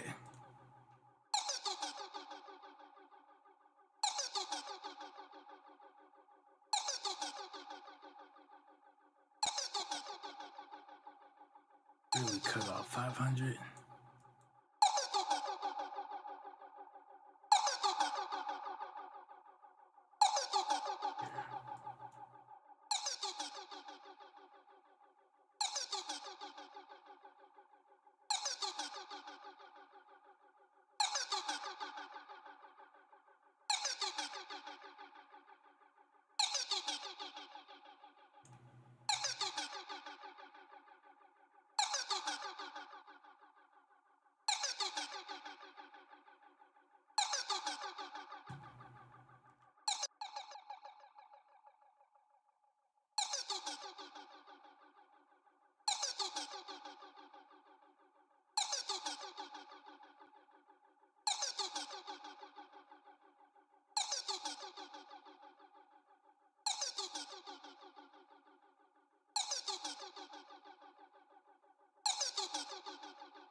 All right. And since that's, this sound effect kind of transitioning us into the next part, I definitely wanted that to be a background sound. So once I found where the sweet spot was for that, we just turned it down. Right. So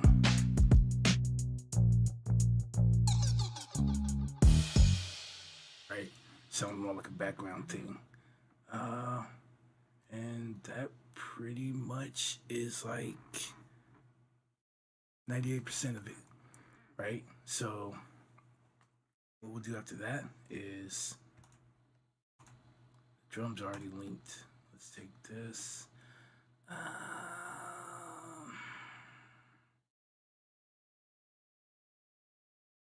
Why not? I'm here for it. Let's take these. We're not going to take our bass. I'm going to route them here.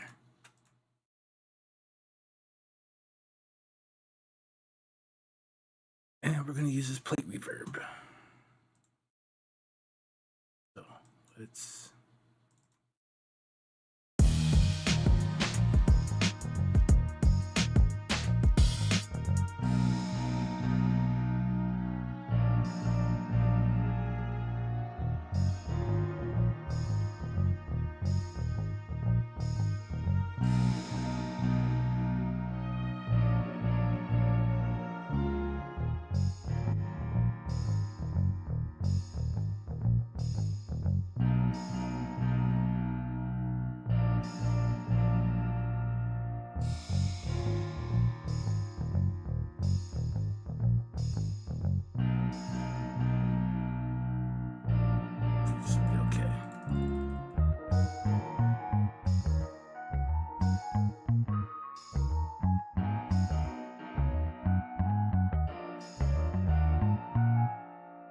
So we can only hear the wet signal right now, and so I'm using that so I can adjust the decay time. So once I can hear the instruments clearly,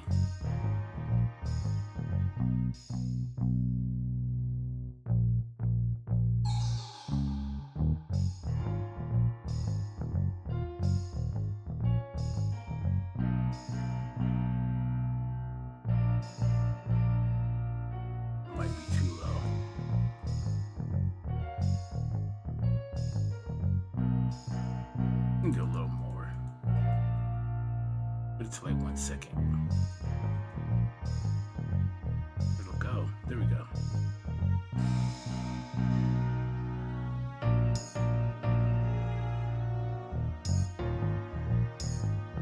Like 2%.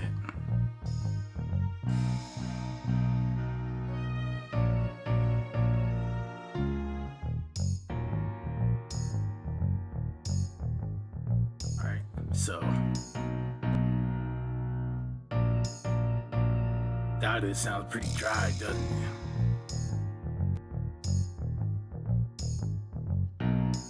Yeah. Alright. And then likewise.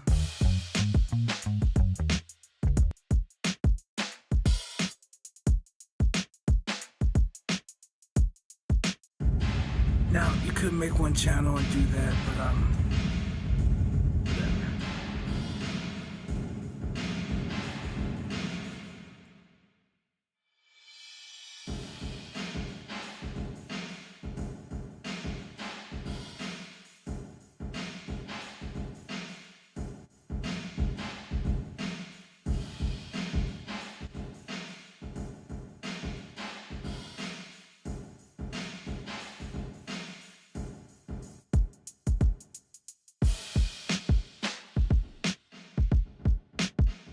See how that pre-delay works? So I just do it a little bit, just so it's not hitting at the same time as the dry signal.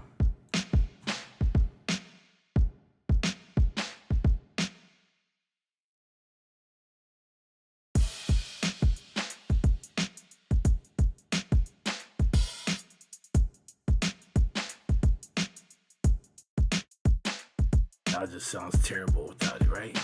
Can't unhear it.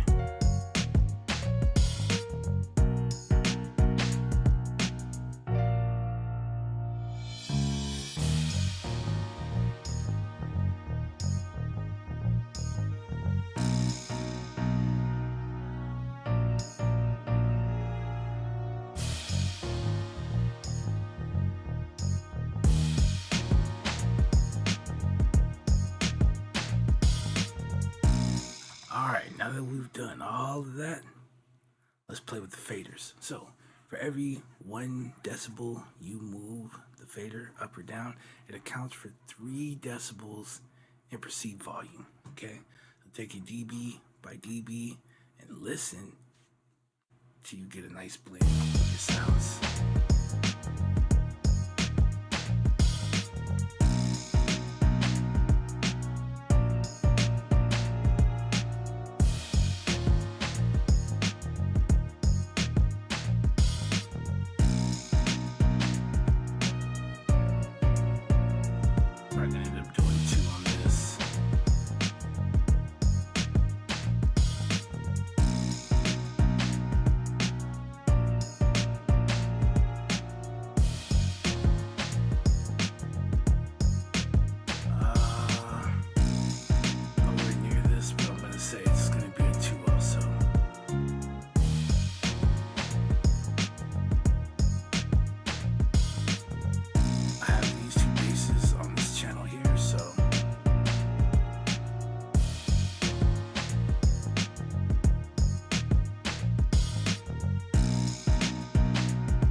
loud to begin with, so we're probably gonna have to bring this down a lot further, and that's okay. That was my fault. Should have got it right in the beginning.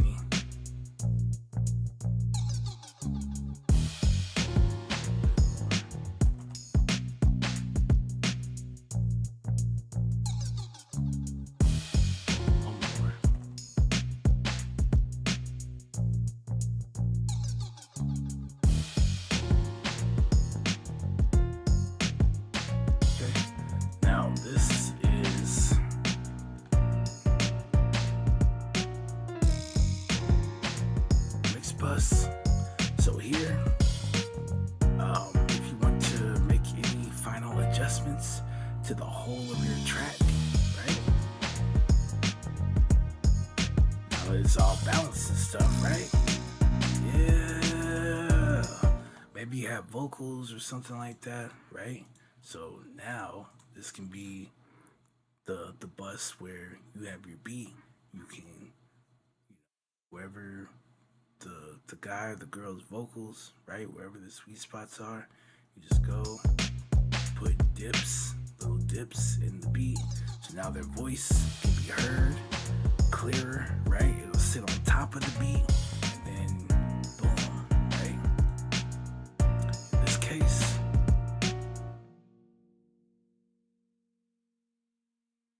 do a little magic here. We're gonna use this channel strip. I'm about to make this sucker hit harder. So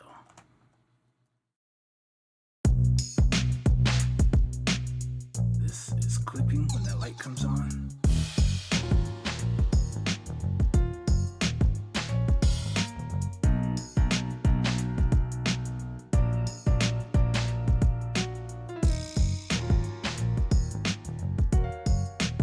Like once every few seconds, that's fine. What you don't want is it to like constantly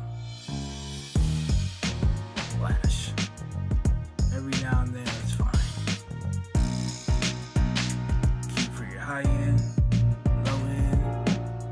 You have a knob here to control your mids.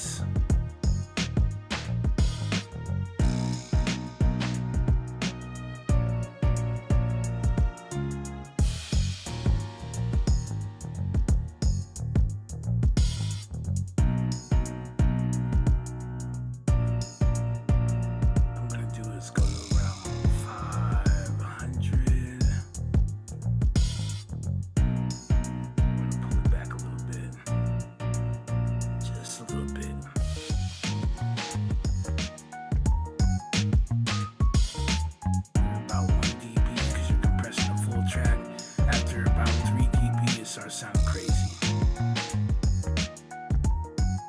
You get that pumping sound? No bueno. Just do it a little bit.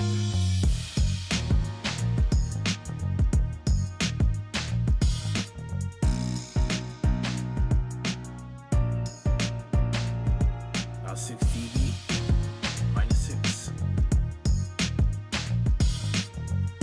Looks like we're already there.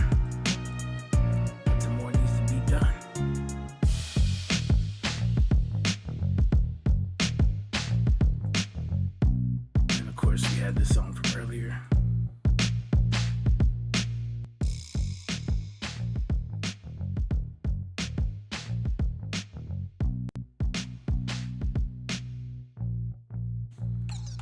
Set the ceiling to -1.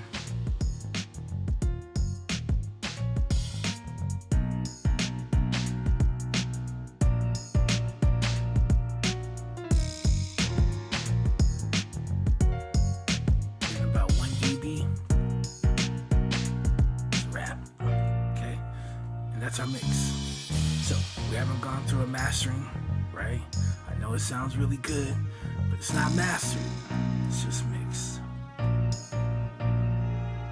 Out tomorrow when I get up, fresh ears. I'll listen to it out on my monitors. I'll make any last little micro adjustments or whatever I need to, and then I'll print this bad boy.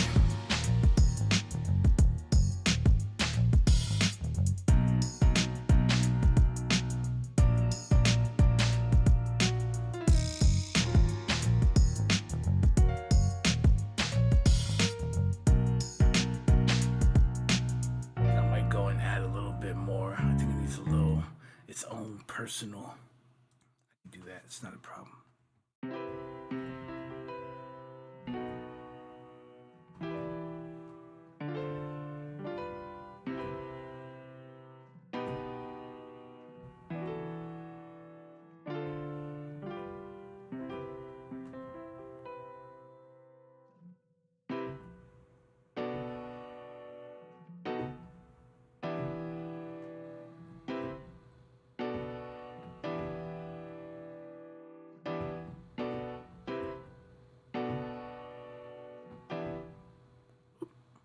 Sorry.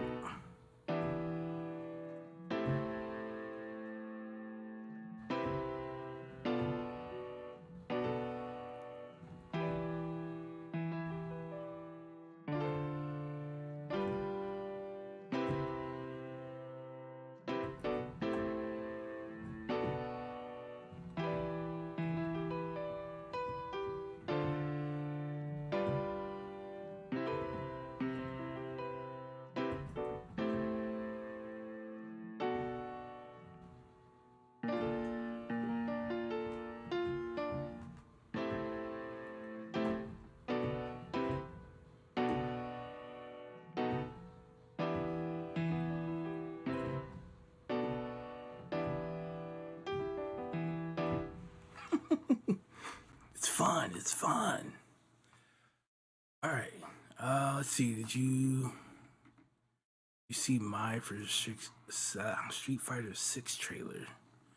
No, I have not. Is it good? Is it good? It's Street Fighter. Of course it's good.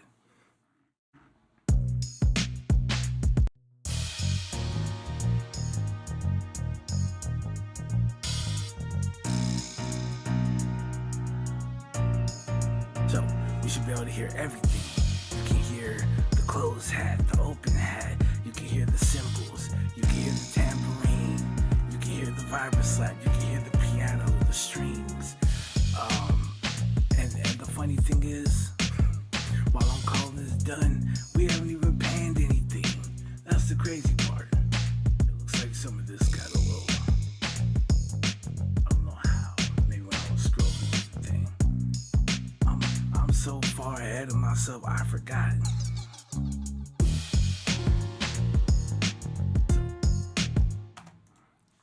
Alright, last piece of advice, right? Panning, okay?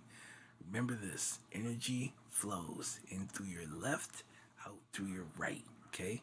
Put your left hand over your left ear if you speak. All of the higher frequencies are more pronounced in the right ear, and all of the lower frequencies are less pronounced, and vice versa. You put your right hand over your right ear if you speak. All of the bass frequencies are more dominant in that ear, and the higher frequencies are less, right? So when you have a sound, you're trying to figure which one do I pan, which direction, which side. Keep that in mind, right? Your right ear will pick up the higher frequencies easier than the left ear, and the left ear will pick up the low frequencies easier than the right ear. Doesn't have to struggle. Now, you could find yourself in a situation, right, where you have two high frequency instruments and something has to take the left side. Be like that. But as a general rule, it is what it is, right? And that's why your hi-hats are to the right, right? That's why the drum set has it on the left, drummer plays on the left, but the audience hears it on the right. That's why you make the pan that way, right?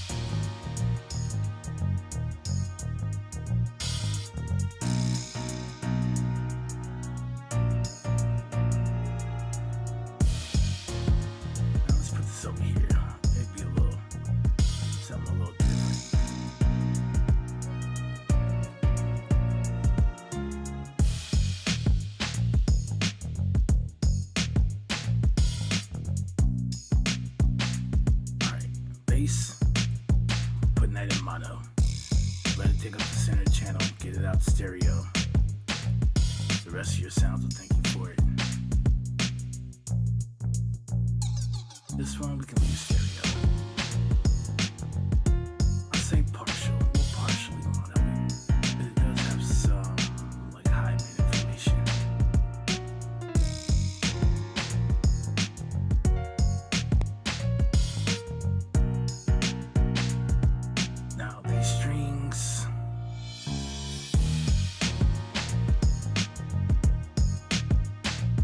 we have a couple. I can widen this.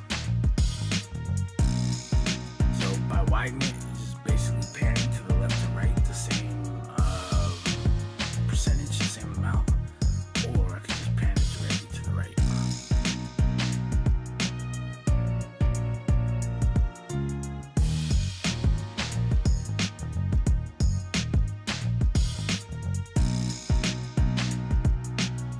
I'll see how I feel about that. If that's not working, I'll definitely do a widening on it. But this piano, definitely want to widen it a little bit. Let's say 25-30%.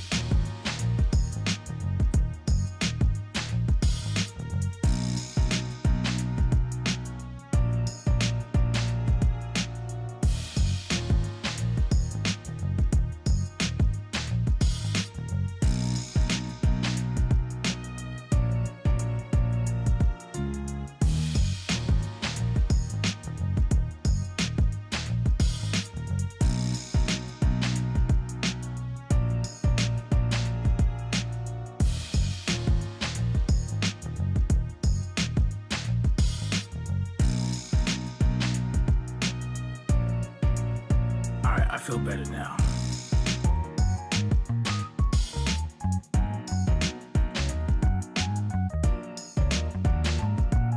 Let's put this at like 50.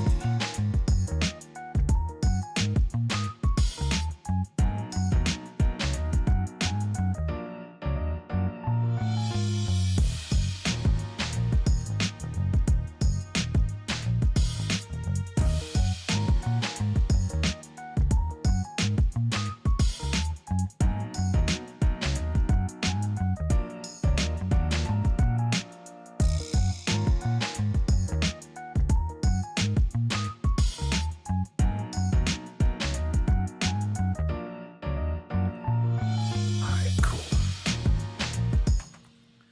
Okay, my ears have had enough. Nice work, right? Hey, it is what it is. Now, depending on how many tracks I actually have to deal with, I can do this in anywhere from 30 minutes up. Well, just say like less than 10 tracks, I can definitely be done in like 15 minutes. But usually I don't do that. So, but like if somebody sent me something and there wasn't that many tracks on it, it's easy work. Easy. Alright, so I like how this turned out. GG's. Sure. And what?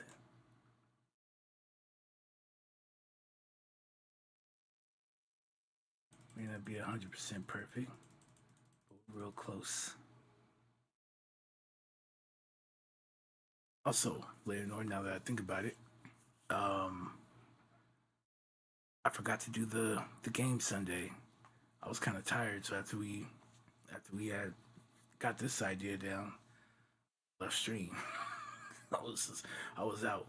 But I tell you what, this weekend, Friday, I'll do it.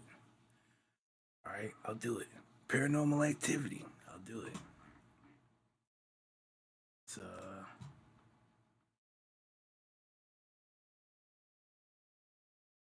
I don't even have the tag in here.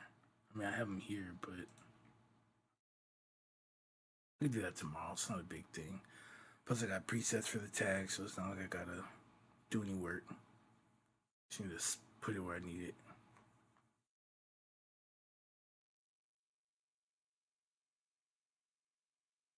Yeah, so that was pretty dope. So we got some interesting stuff.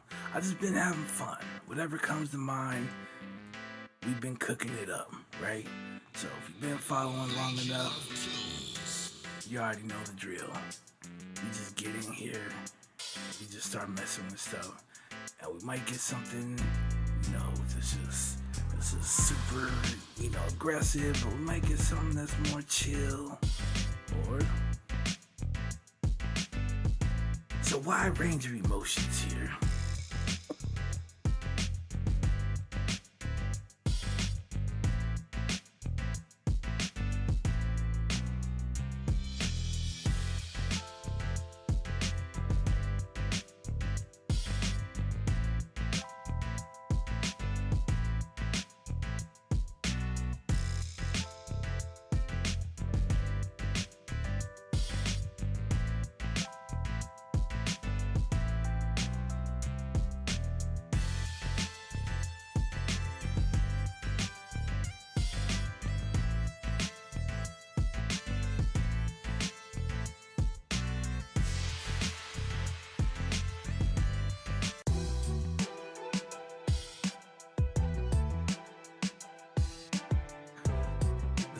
This is the latest out of the oven. Freshly mixed.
Yeah, you never know what you're gonna get over here.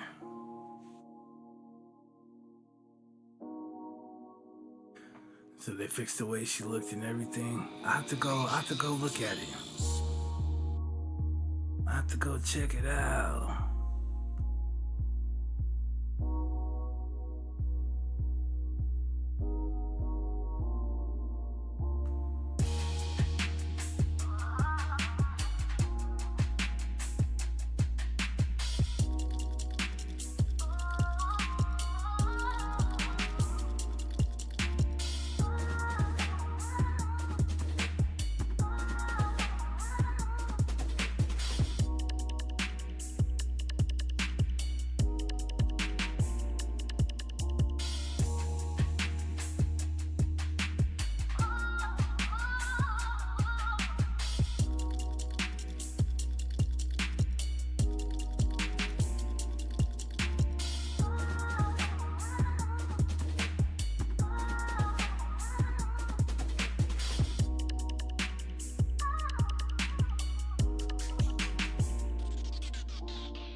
All right.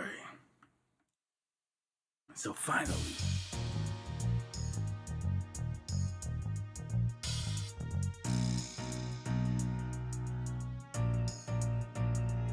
I don't know what's going on with me this year, but this year seems like the year. Keep learning, keep growing.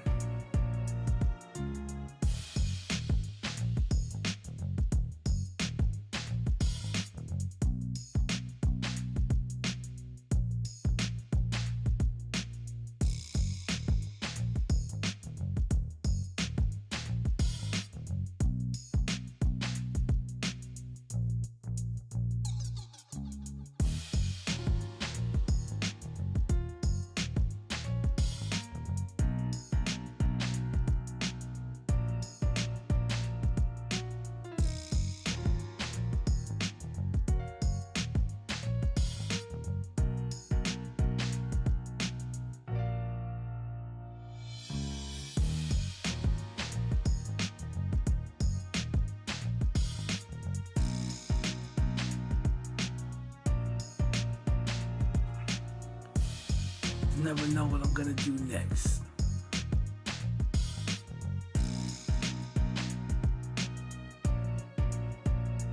They're like, yeah, right. And I be dead serious. I'm dead serious, right? And they vibing the next day. He's like, bro, what are you doing? But it's goes hard though.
It just depends. It depends on the weather, how I'm feeling, right?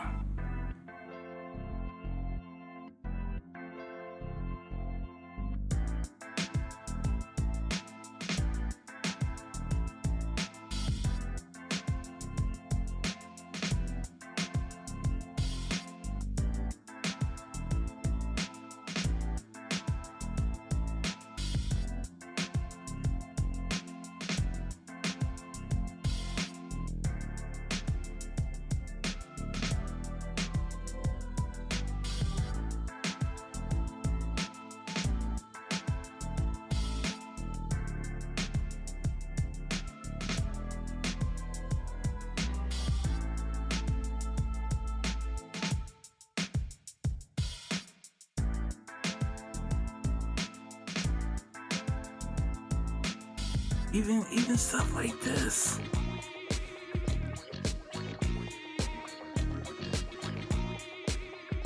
This is another production. It's just whatever. Whatever I could get my hands on is going down.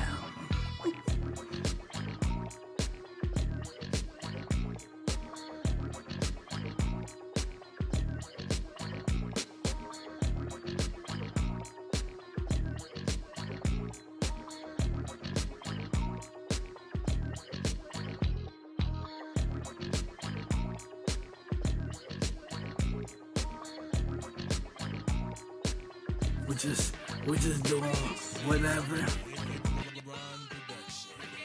We're just doing whatever, whenever. Sample stuff too, right?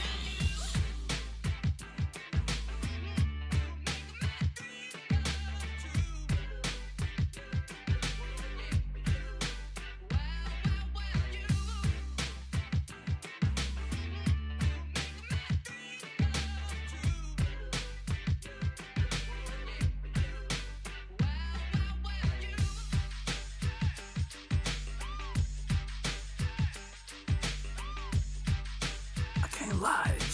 It's something about it.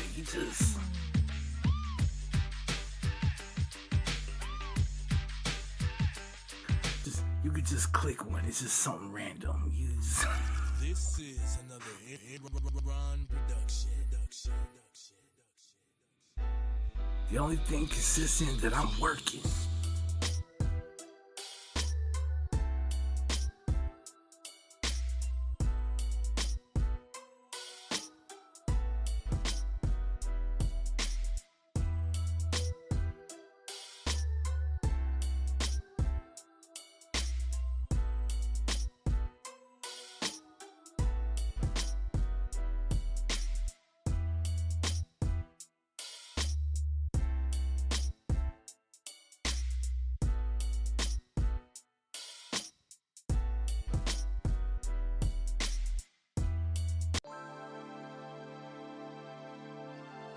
We just vibe for a little bit? Could we just vibe for a little bit?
wrong one. Yeah. I swear those trumpets sound. Trumpets are singing. First time I opened up session horns, I was in a daze. I was like, I have to do something with these. I have to do something with it.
We just got everything here.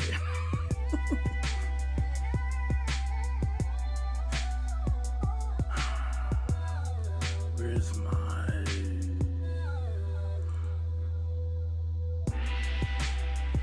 Yeah, we're just working. We're just working.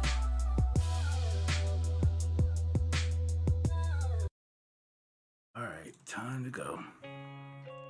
Appreciate everyone for stopping by. This is my track, but it's not my vocals, right? But anyway, I'm gonna get out of here.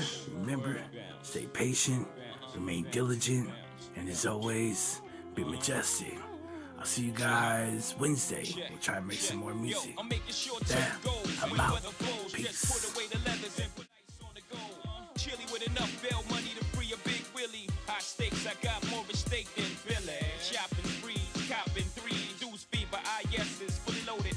Yes, bouncing in the Lex Luger. Tire smoke like Buddha. 50 G's to the crap shooter. Players can't fade me. Chrome stocks beaming. Through my peripheral, I see you scheming. Stop dreaming, I leave your body steaming. Brothers is fiending, what's the meaning? I'm leaning on any player intervening with the sound of my money machining. My cup running over with hundreds. I'm one of the best players that done it. 6 digits and running, y'all brothers don't want it. I got the Godfather flow, the Don Juan, the Marco. Swear to God, don't get it twisted.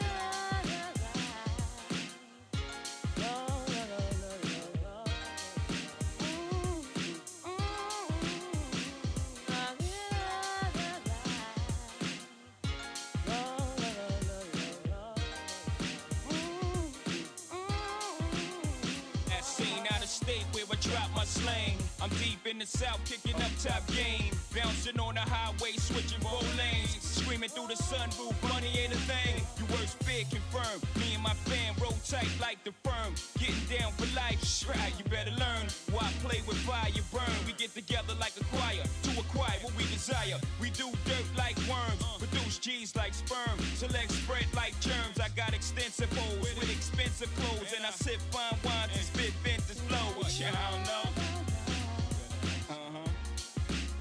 She can't knock the hustle.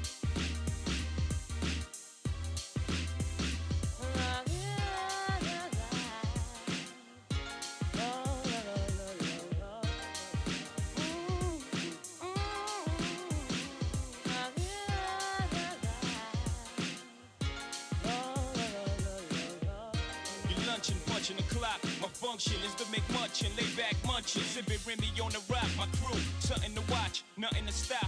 Unstoppable, scheme on the ice. I gotta hot your crew. I gotta let you players know the time like my bottle. My motto, stack rocks like Colorado. Waddle up the champagne, crystals by the bottle. It's a damn shame, but you're not though. Me, slick like a gato. Jay-Z, my pops knew exactly what he did when he made me try to get a nut, and he got a nut in what? Straight bananas, can a player see me? Got the US Open, advantage jigger, served like Sampras, play fake rappers like a campus fatigue. Paul, you too eager, you ain't having it? Good, me either. Let's get together and make this whole world believe us, in my arraignment, screaming, all us blacks got is sports and entertainment until we even thieving. As long as I'm breathing, can't knock the way you play it